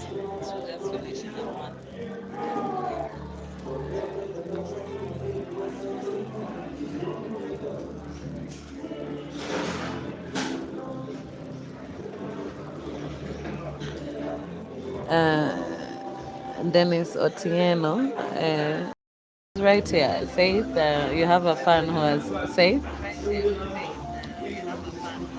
You have a fan who is sending you greetings. Yeah. You wanna say hi to him?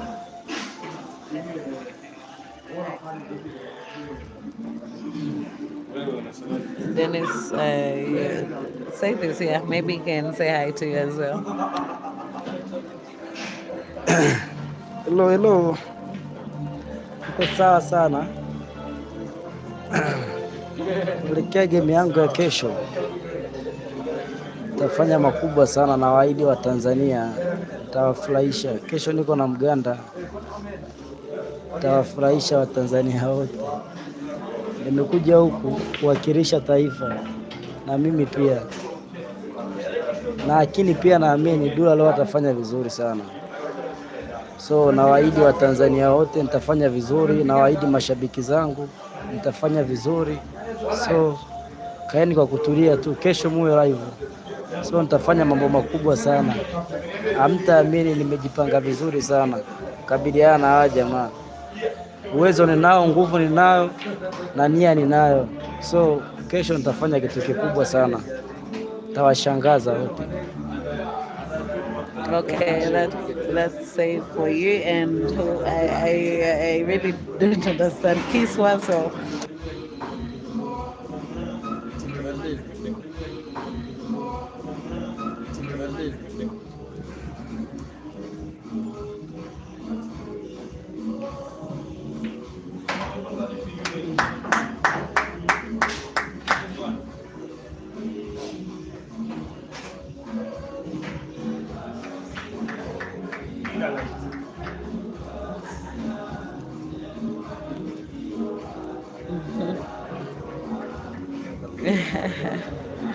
guys, say he could speak comfortably in his language, so please, whoever is asking for an English version, just look for a translator, because I also can't translate what he was saying.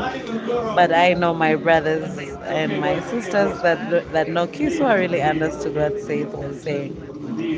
But I think he was sending shoutouts to his fans and greeting you all.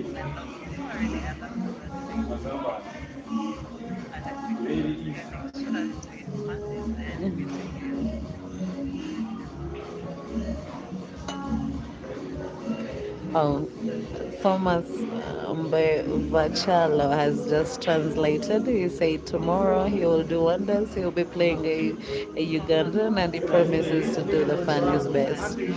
And I think the Ugandan, I think he's talking about his Lokomo Hazard. Because, like I said, I've heard it in a rumor that they'll be having a money match tomorrow.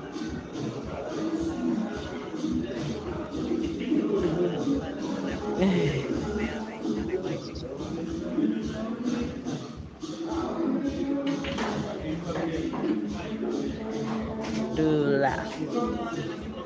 This is a tricky game for the yellows. If Dula rolls that ball and in the left corner pocket and it's sunk in, what will be his next ball to the center? I see a very difficult frame here for Dula. Like I was saying, it was really, really difficult for him. Since he has 3 yellows that are not easily quoted anywhere, depending on where his cue ball was.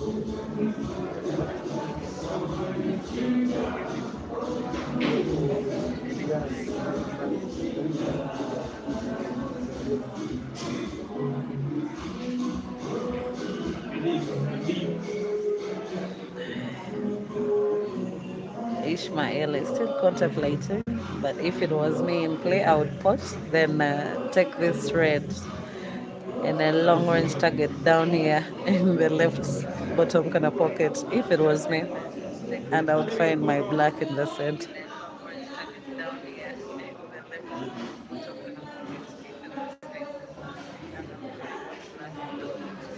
Basic slide.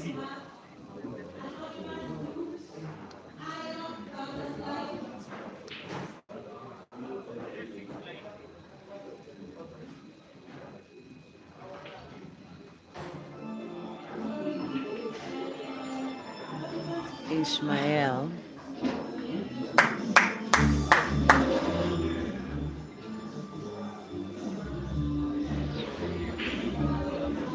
I don't know which shot he played, whether it was a good shot for him or it was a bad shot for him.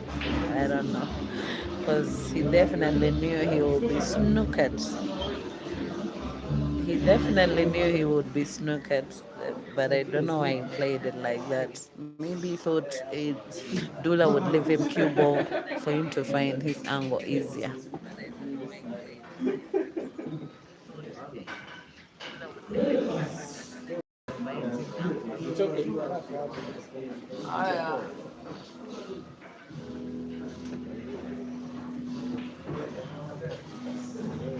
Mama ya.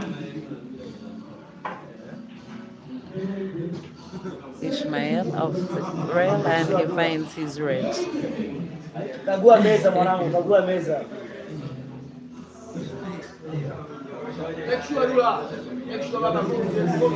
Amini kwenye uwezo wako, make sure goal. As Peter is back, I think I'm going to take a sip of water. We shall shoot it out later so you can enjoy the master of commentary.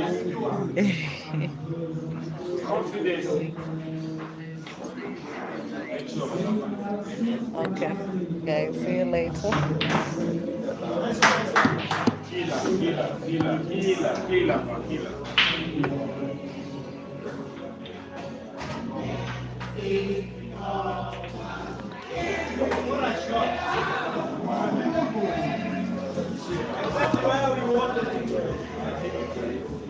It's okay, boy. It's okay, boy. Easy, easy. Very easy. Very easy.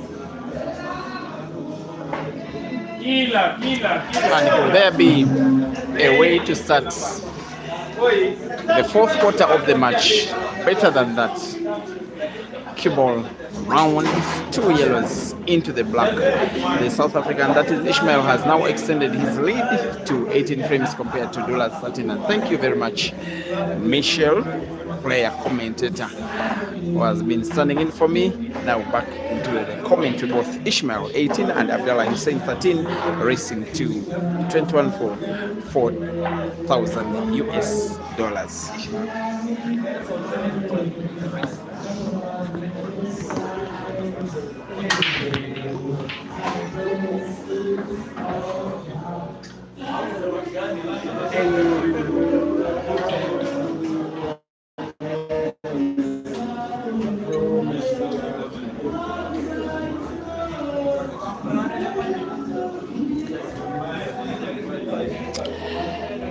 The Facebook stream of Break and Finish Live, 2 YouTube streams, Peter Chebe Live, as well as Mchana Polo Club, where you'll be enjoying the action up to its completion, which shall be happening maybe in the next 30 to 35 minutes or so. Enough time for Abdullah Hussein to win 8 frames. It's also more than enough time for Ishmael to win 3 frames. That will get him the victory if that happens.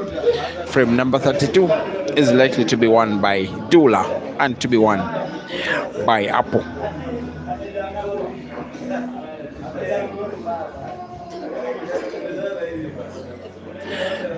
Was just having a discussion with Kelvin. There's some silent way between Kelvin and Ibra. When they play that game, it will be some kind of real war. That's maybe Kelvin is ready to play with Ibra tomorrow. Ibra's preference choice of venue is Jamlock Sports Bar. Kelvin says we'll want to play anywhere as long as he's given a match. The two players seem to have been playing hide and seek against each other. Maybe we shall be getting action between themselves tomorrow. There's also action that is pending confirmation between Hazard and Saif.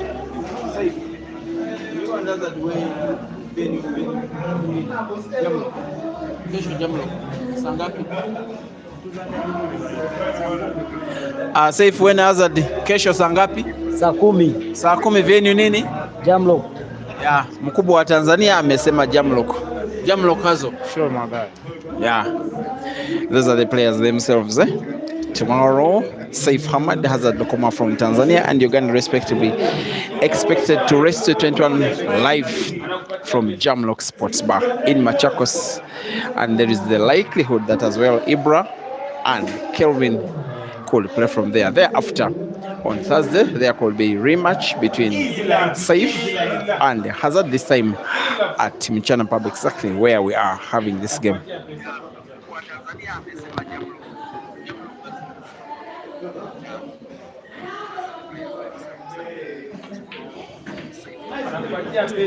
He's getting closer, the South African.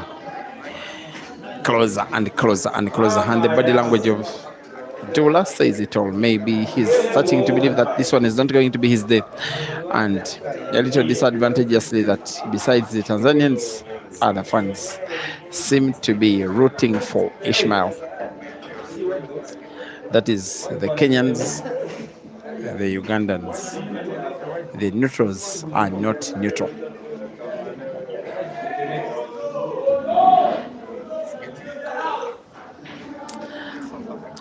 Tomorrow, 1 p.m. sorry, East African time, Zimbabwean international Eshka Chimbwanda will be departing Nairobi. He came for that one game, the first match that we had today between himself and Jerry. The match that was won by Jerry by 21 frames to 12. Eshka could only improve his score but could not change the outcome in relation to what happened in the first match. How good will this cue ball be? There it is, off two cushions. How close will it be to either of the Reds? So close. So close for Ish's liking.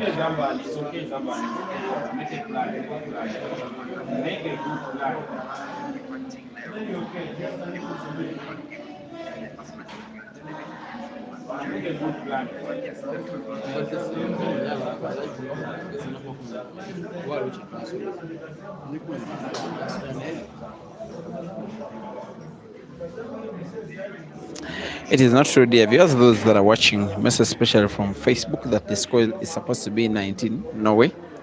It is 18, eh? Don't give Ish some free frames.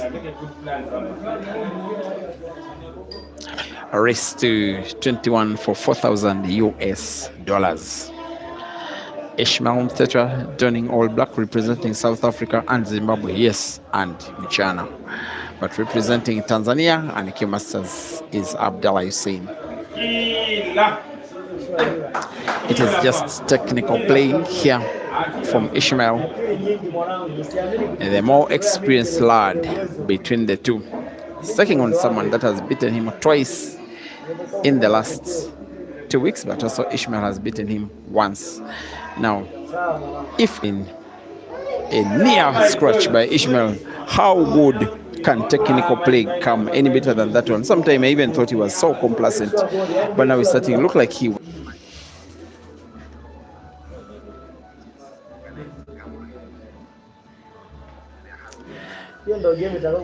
Abdullah will now have either way. He goes for the cut, he misses the yellow and misses it big in what could be the last time he is playing, at least in this ongoing frame. The punisher has always been Ishmael, with every chance given. Most of the time in the match he's been utilizing and taking frames away, some of which were thought to be the opponent's frames.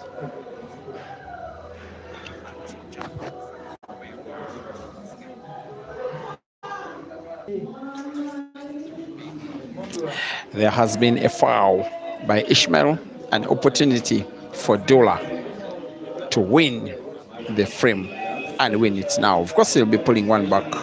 He needs to win the whole of 8 out of 10. Of course, if he is to, then this one will be the first. By the way, he can. He has all the skill. He has also demonstrated he can have the temperament to make a comeback. He has done so twice in this tour against Ishmael, the same player whom he's facing right now, with Abdullah having to put the last yellow, draw the cue ball slightly backwards, just slightly. He's going for top spin, cue ball off the cushion into the black, so close for his liking. It is starting to look a little too bizarre. How can a player this good come within one bad shot of missing a frame easily won as this one? He will want a left cut onto the black to put it to the corner pocket, bottom left or bottom right, or right cut to put to corner pocket, bottom left.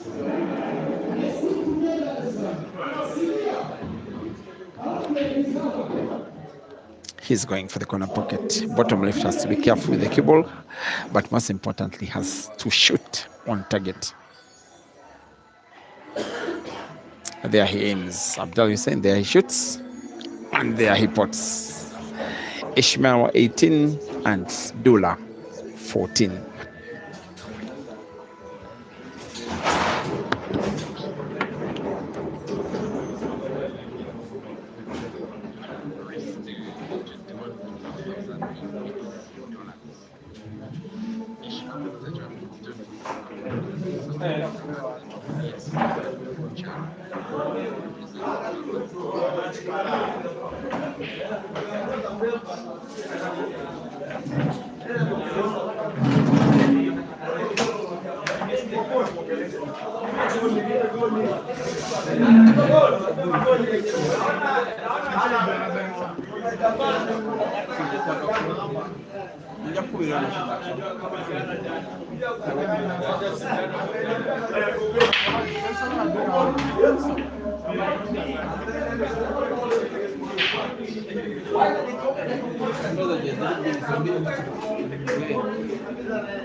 $18 frames to 16. ISHMAEL leads. Timeout Dullah.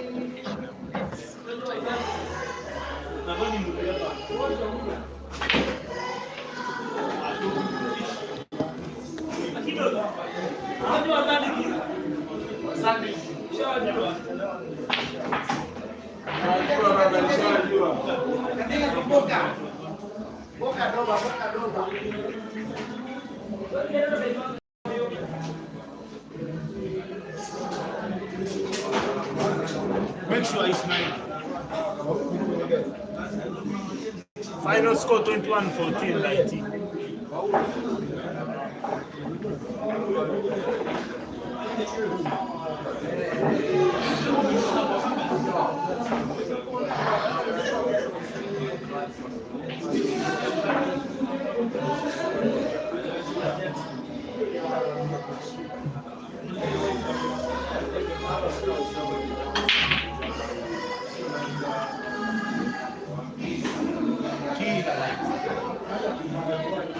Golden Blake light. Mega light.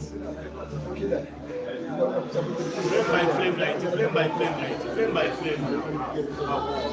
Too easy for me.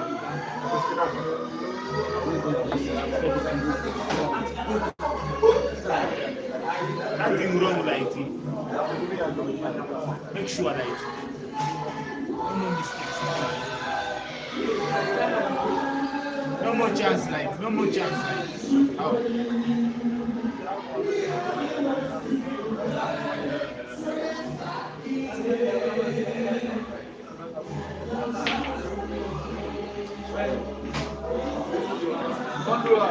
Anzia hapo Dula. Wewe tulia.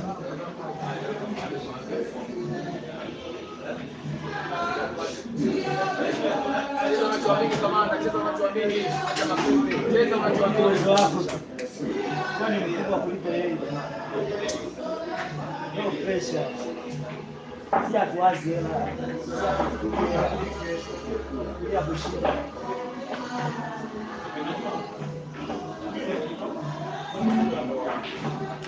Pata hilo tu hapo uone litakachotokea.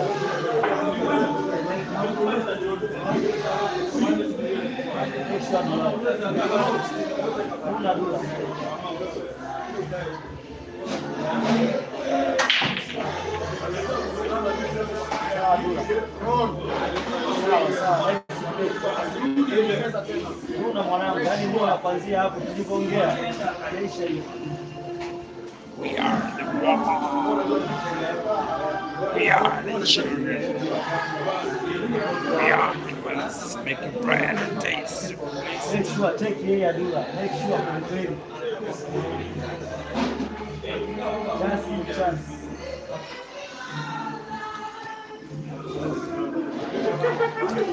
It is now 18 frames to 15.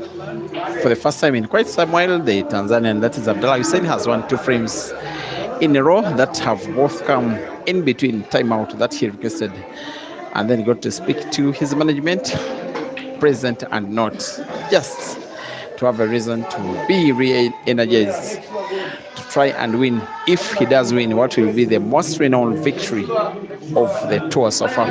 And that is with due respect to the wins he got over Ginte and then twice over ISHMAEL. But for the fact that he went 6 frames down, if he wins this one, it will be more special than the previous 3.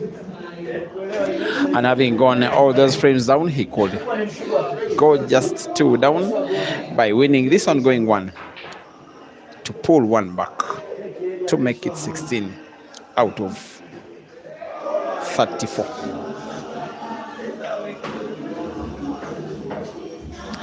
And the red, which is now close, the yellow that is closest to the cue ball will be played last. He has to put the one close to the cushion. Will he decide to play it first? Of course not.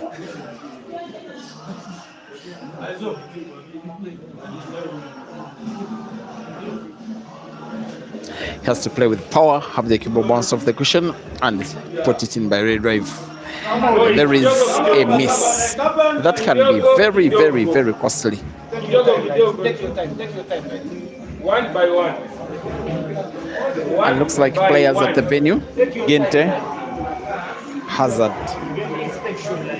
Sula, and all the Kenyans and Herbert, they are supporting ISHMAEL, who has a chance, call it half a chance to win the frame. Has 70 reds, all of them in space, just like 2 corner pockets are occupied by dollars, yellows, and they're trying to manipulate the very perfect white with knowledge that 2 pockets are occupied by the opponent's yellows. ISHMAEL has scratched. A scratch that gives a free shot and a visit to Dullah. A scratch that could take Dullah within 2 frames of his opponent. As he, for a free shot, chooses to play 1 yellow positioned so well. White to be, the second yellow to be ported to the corner pocket top left. Of course, it's where it is. And what he will need is to play with precision, very little power, and have somewhere where the cue ball has direct contact. It's direct for white, where he can see the black in full. He misses. No.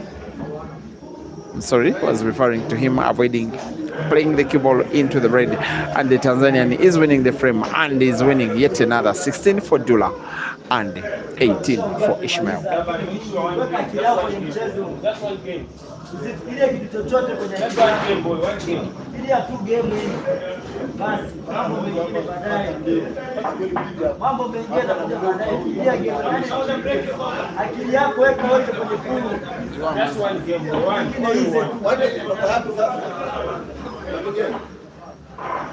Only one. Only this one. Only this one will come back.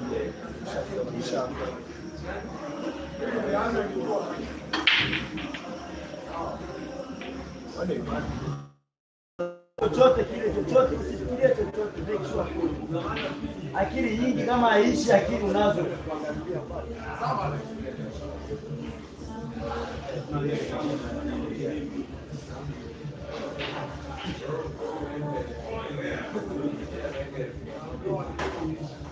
Sawa, nice.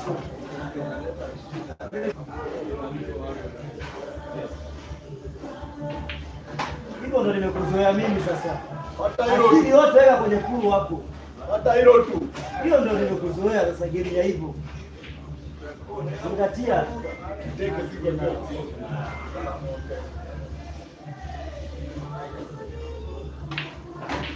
Mpaka unafikia 21. Nice.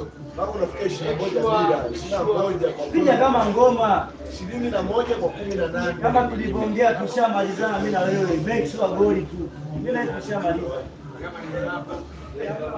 Goli tu. Mimi na tushamaliza.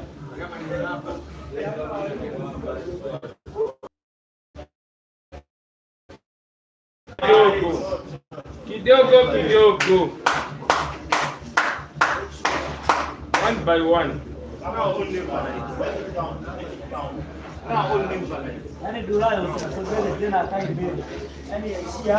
And the match is starting to get even more interesting than it has been.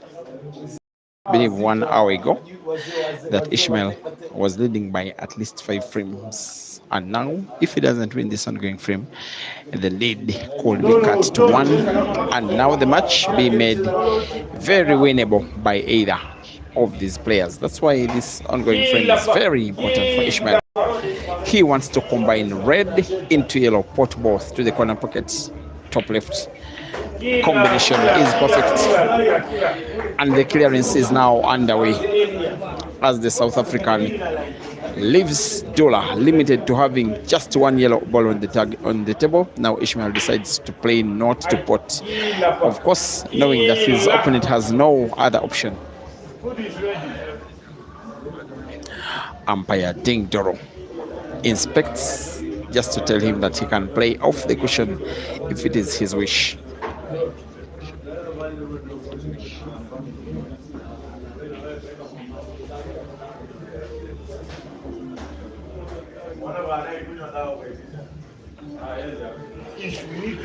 Like 18 frames to 16. The South African Zim ISHMAEL MTHETHWA leads against Tanzania's Abdullah Hussein. The two are facing off against each other for the 4th time, with Hussein having won 2 over the prior 3 that have been played within the past 2 weeks in 2 counties in Kenya, that is Nairobi and Machakos. Dullah, with the later sight of the remaining yellow, maybe play the cue ball in between those 2 reds to find the yellow. It's not easy, especially given the position of white so close to the cushion. Even if he plays the yellow, he will very hardly pot.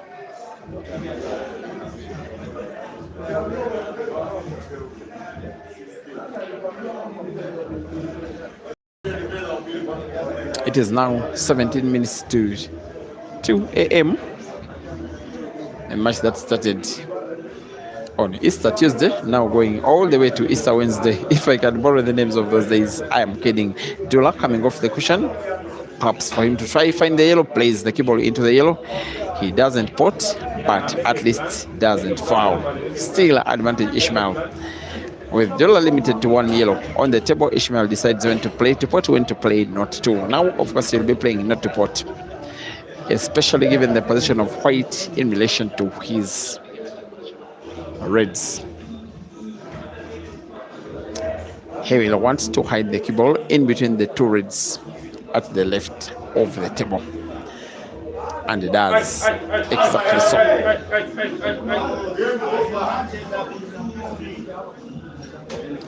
Looks like Dullah will believe that the ball, the yellow one that is left on the table, will still be portable, with the cue ball being played off the bottom cushion into the yellow. He wants to pot to the corner pocket top red, where there is a red. Oh, it was so close to being a marvelous shot. Even the ability to achieve what he has done is just a little too special.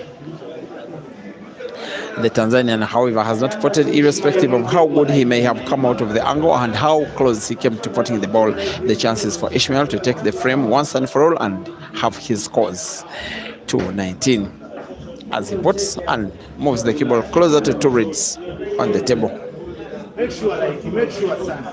The problem ball of 3 reds is the one close to the black.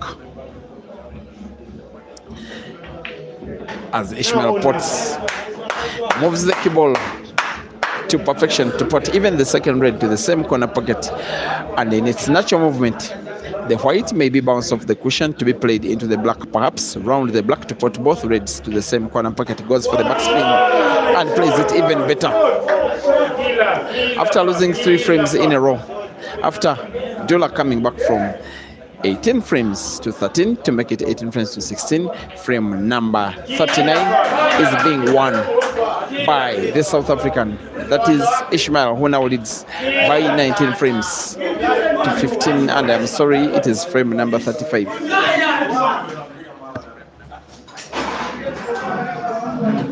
I know you from my school. From my school,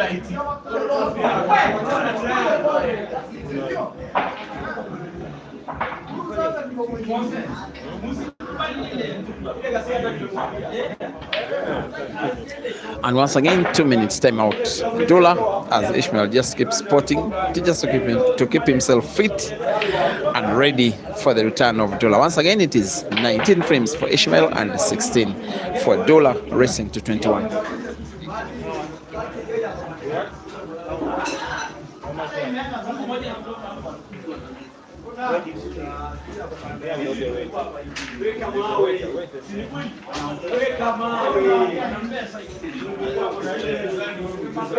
This one,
This is our game. Okay.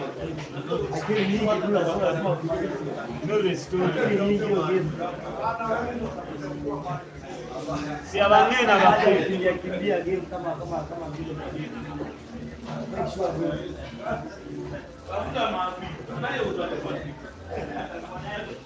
Haina haja ya kukimbia.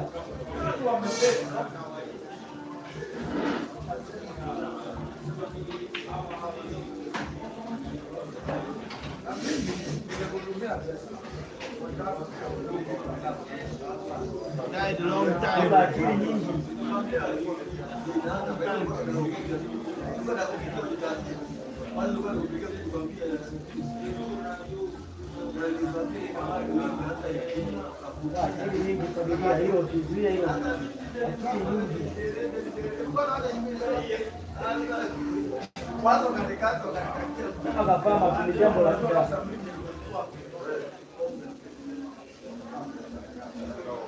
Uvumilivu nalo glory.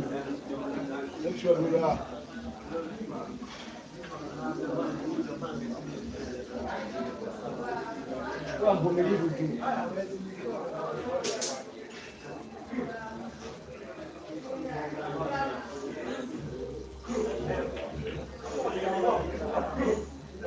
Come on, Ish, come on, Ish, come on, Ish, come on, Ish. Come on, Light. Now what?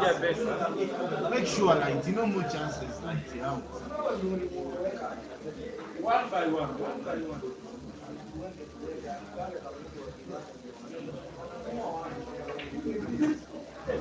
What you talk about?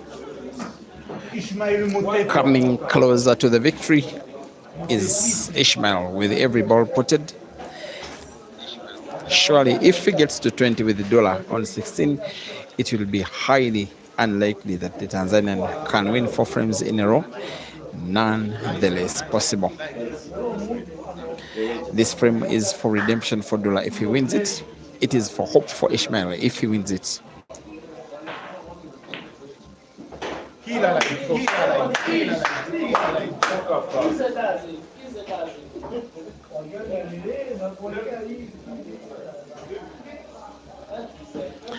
Here he comes.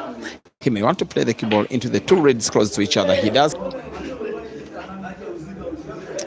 After the foul from Ishmael, the frame is being won by Dula.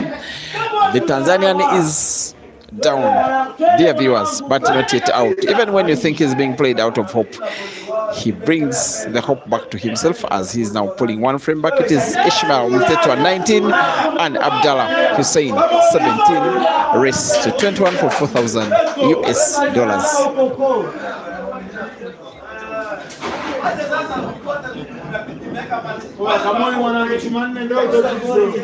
One by one. Wewe rudi kwanza tukae kwenye mstatili.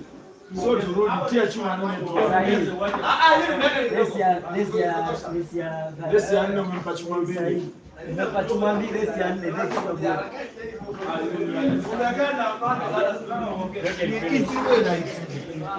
Leg is finished.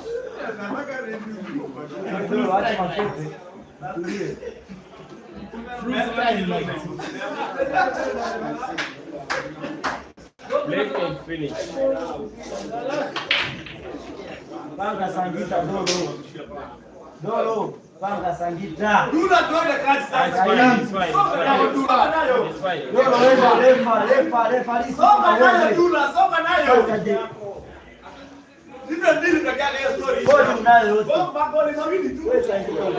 And yet the break of frame number 37 by Ishmael has been dry. Maybe the closing stages of the match will be having Abdullah a little more fortunate. Of course, to win a match of this magnitude, you not only need to play well, you must break well, and you need to be a little bit lucky with the breaks of your opponent. And well, Ishmael is a diehard. This guy almost equals him in terms of being a diehard. He's such a never let go guy. You beat him, he remains coming. You take the lead, he remains winning. You win a match against him, he remains taking. He's 2 matches to 1 up, but he's remaining fighting as though it is him that is trading. He will be putting red with backspin on the cue ball. Now that he has the 4 reds left on the table, 3 of them are clearly positioned very well, but one of them not so much, the one that is just behind the black.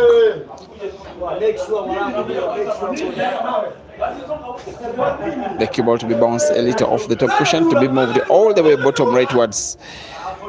His intention is to have a clear pot of the red that is behind the black, but may have played himself out of cue ball control. It's not an easy ball now to play and pot, but maybe into the corner pocket top left it is possible. Also possible to try and put into the center pocket on the left.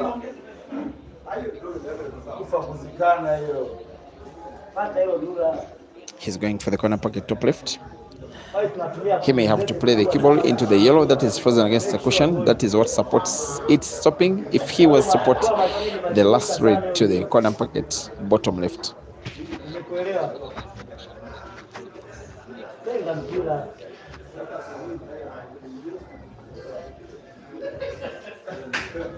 He's taking all the time. He knows he must make sure if he doesn't, his opponent will be coming within 1 frame of the overall victory. Has support to the corner pocket top left, maybe play the cue ball into the yellow. The cue ball is not into the yellow. He's not even close to being on target. It's an opportunity not being utilized by Abdullah.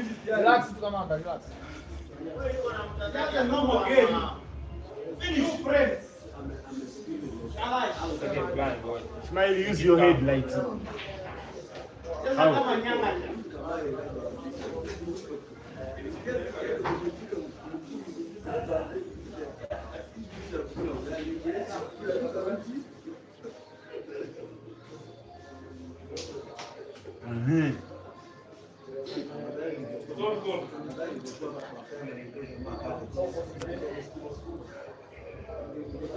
It is now, yes, officially Wednesday, a day that initially only 1 money match was announced, and then this one came in a little impromptu to try and borrow the words that were used by Aiden Joseph just about 2 years back, that the best money matches are those that are not planned, those that fall abruptly. This one is one of them.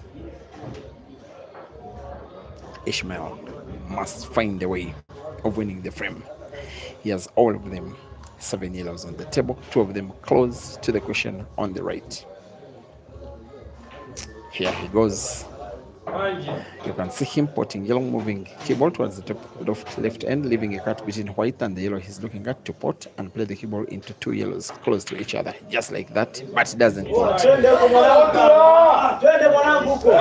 He's clearly not himself in terms of the perfection of his pattern, and this will be making Abdullah even more confident that maybe he can take Ishmael down in this race. The Tanzanian has to put red. He's looking up to the corner pocket, bottom left, bounce the cue ball off the right cushion to move the cue ball right, leftwards. Beautiful.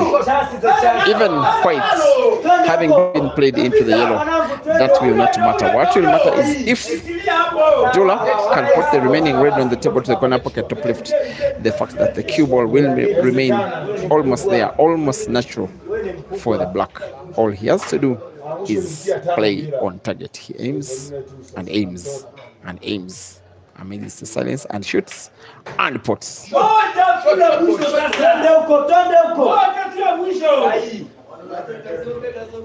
The position of the black in relation to white is just a little tricky for the fact that cue ball is within the jaws of the corner pocket top left, but perhaps it will not matter as Abdullah puts black for the 18th time in the match. After 37 frames, it is now Abdullah Hussein 18 and ISHMAEL 19 with 4 frames left, with ISHMAEL needing to win 2 and Abdullah needing to win 3 for the victory and for taking home the $4,000 US.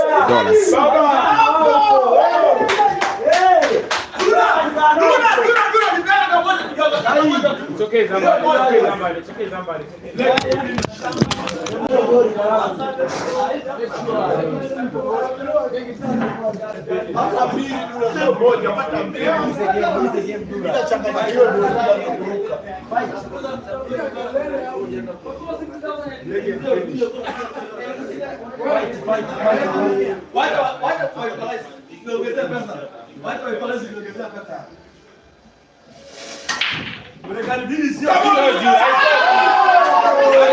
There has been the cue balls potted on the break. The break by Abdullah Hussein is a scratch. The chance is for ISHMAEL to win a 20th frame for himself. If he does, we'll put more pressure back to Abdullah, as ISHMAEL would then need to win 1 out of 3 to take home the money.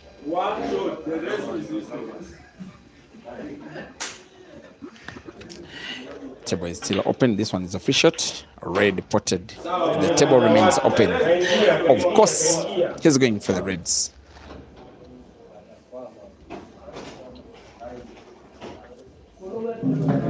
And how about all of these people keeping us company at the venue?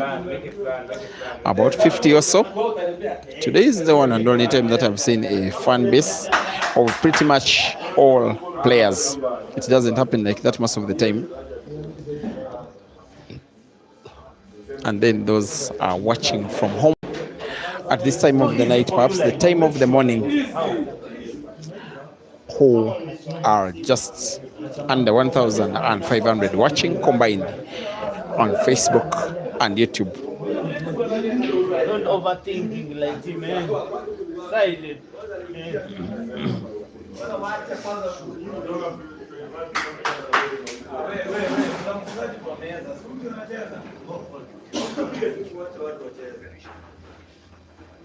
Somebody, killer. He's taking all the time he has, and you wouldn't fault him. $4,000 is too much money. You give time to your shot, you ensure you play the most correct shot of them that are available. Spotting red, drawing the cue ball into the cushion on the right, moving it a little rightwards, which is what he needs. With still a problem of 2 reds so close to each other at the top end of the table.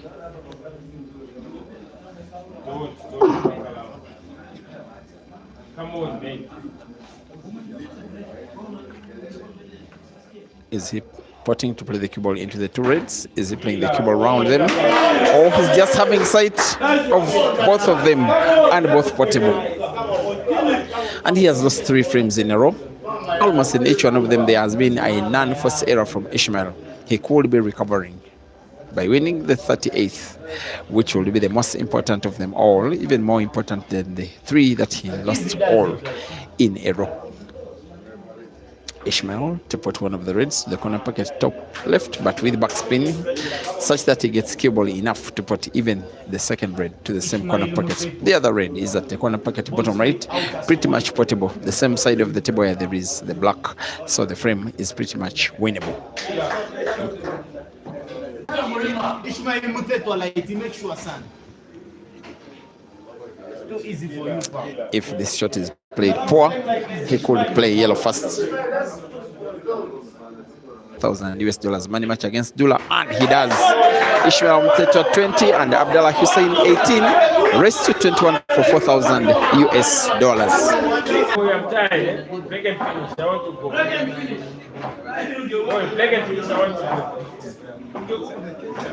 Nalema boy, Nalema, I want to go play. The easiest friend. You gotta push up. Make sure I go. The easiest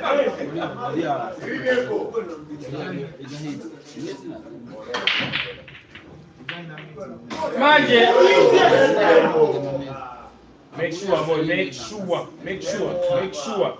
Mama yangu. Game over.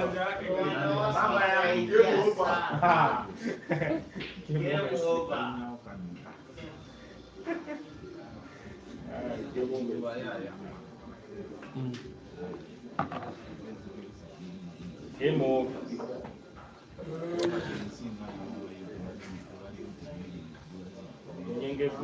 Make sure.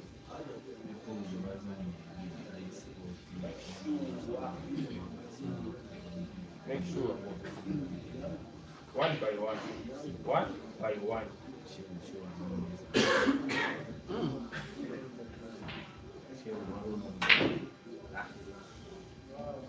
Hey.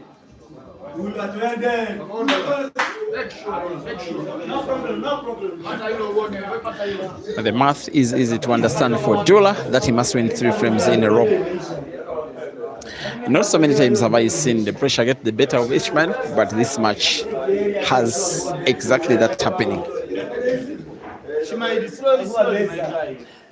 Dullah seems to be getting his patterns right even under pressure, but ISHMAEL not so much. And it is now Dullah on the reds as he puts, not intentionally plays the cue ball into the yellow and leaves one yellow right in front of Dullah's red near the side pocket on the right. 3 frames to go at the very maximum, including this one. This one that has Dullah going for clearance. To make it 19 to win, to need to win 2 for the victory. That he wants to demonstrate to his opponent that he is down but not yet out.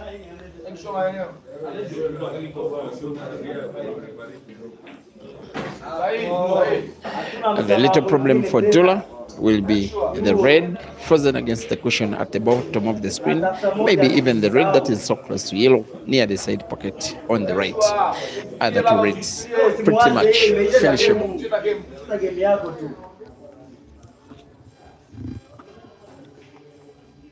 He goes into the center pocket on the left and puts. He has sight of the red portable to the corner pocket bottom right where there is the black.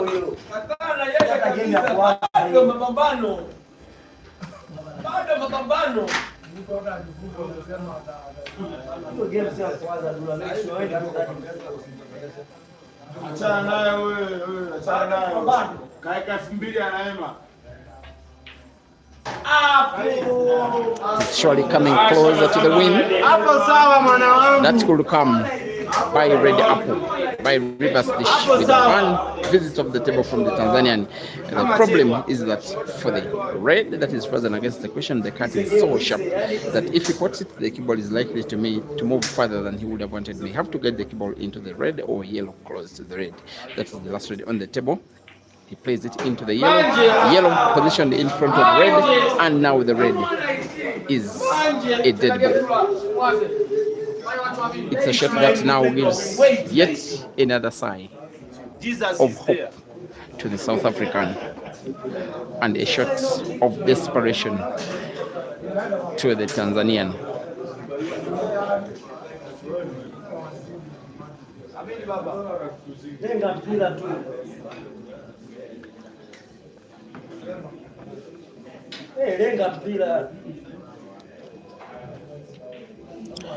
As though he believes that red is cuttable into the corner pocket top left. At that corner pocket, part of it is occupied by the yellow. That's what ISHMAEL is going for. Maybe off the cushion into the corner pocket bottom left where there is the black by bank. It should be what he's trying to do. Goes for the direct shot and misses. The chance comes even bigger for ISHMAEL to make one more clearance that could win him the $4,000, the pot of the day.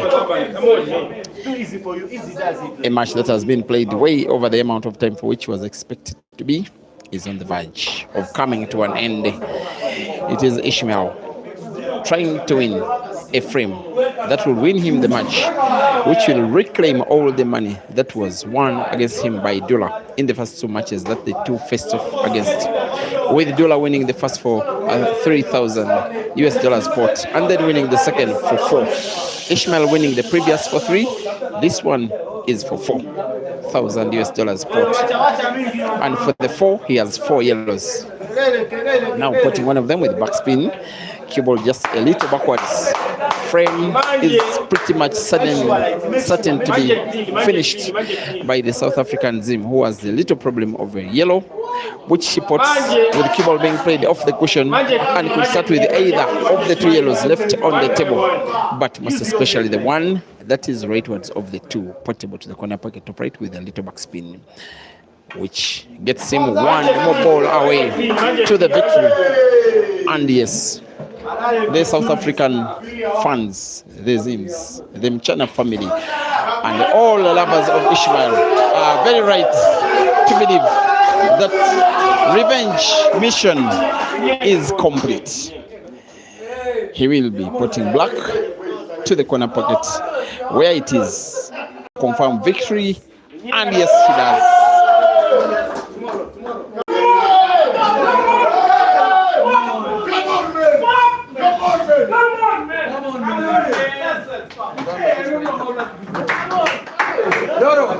We die.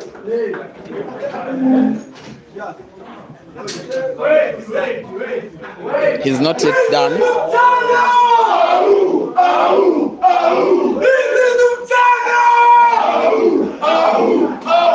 This is fucking diehard. I played bad.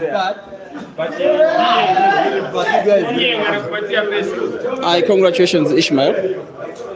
My brother, how are you? Is that one of the games where you did not play well enough, but you somehow won? Yeah. I don't know, man. The game was just, I don't know what was happening. I made so much mistakes, and I don't know. I don't even know how I won the match, actually. But my breaks were helping me a lot. I was breaking well. Is it the pressure of the day? Because at some point towards the end, you could just not play well. You couldn't put 4 or 5 balls in a row. You will never know, my brother. We are in Africa. You will never know. Some errors, you don't know what is happening in the game. I mean, you've seen a lot of frames. I'm overrunning, and but maybe I should just go and practice, But we still have 2 more matches to play with him, so he's got a chance to recover his money. I'm a fish. I'm a small fish. Now, besides Dullah, do you have some other business coming up with other players? I told the Tanzanians that I'm here for them. When Dullah is finished, anyone from Tanzania, they can come. Then we will continue after that. Congratulations for now. Thank you, and enjoy your win. Thank you.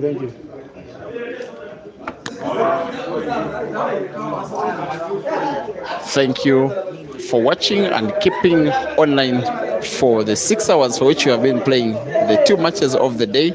I wish you a very good evening. Thank you very much. Mchana Pool Club and other platforms where we have been having the stream. I wish you a very good evening, and may the Almighty God bless you.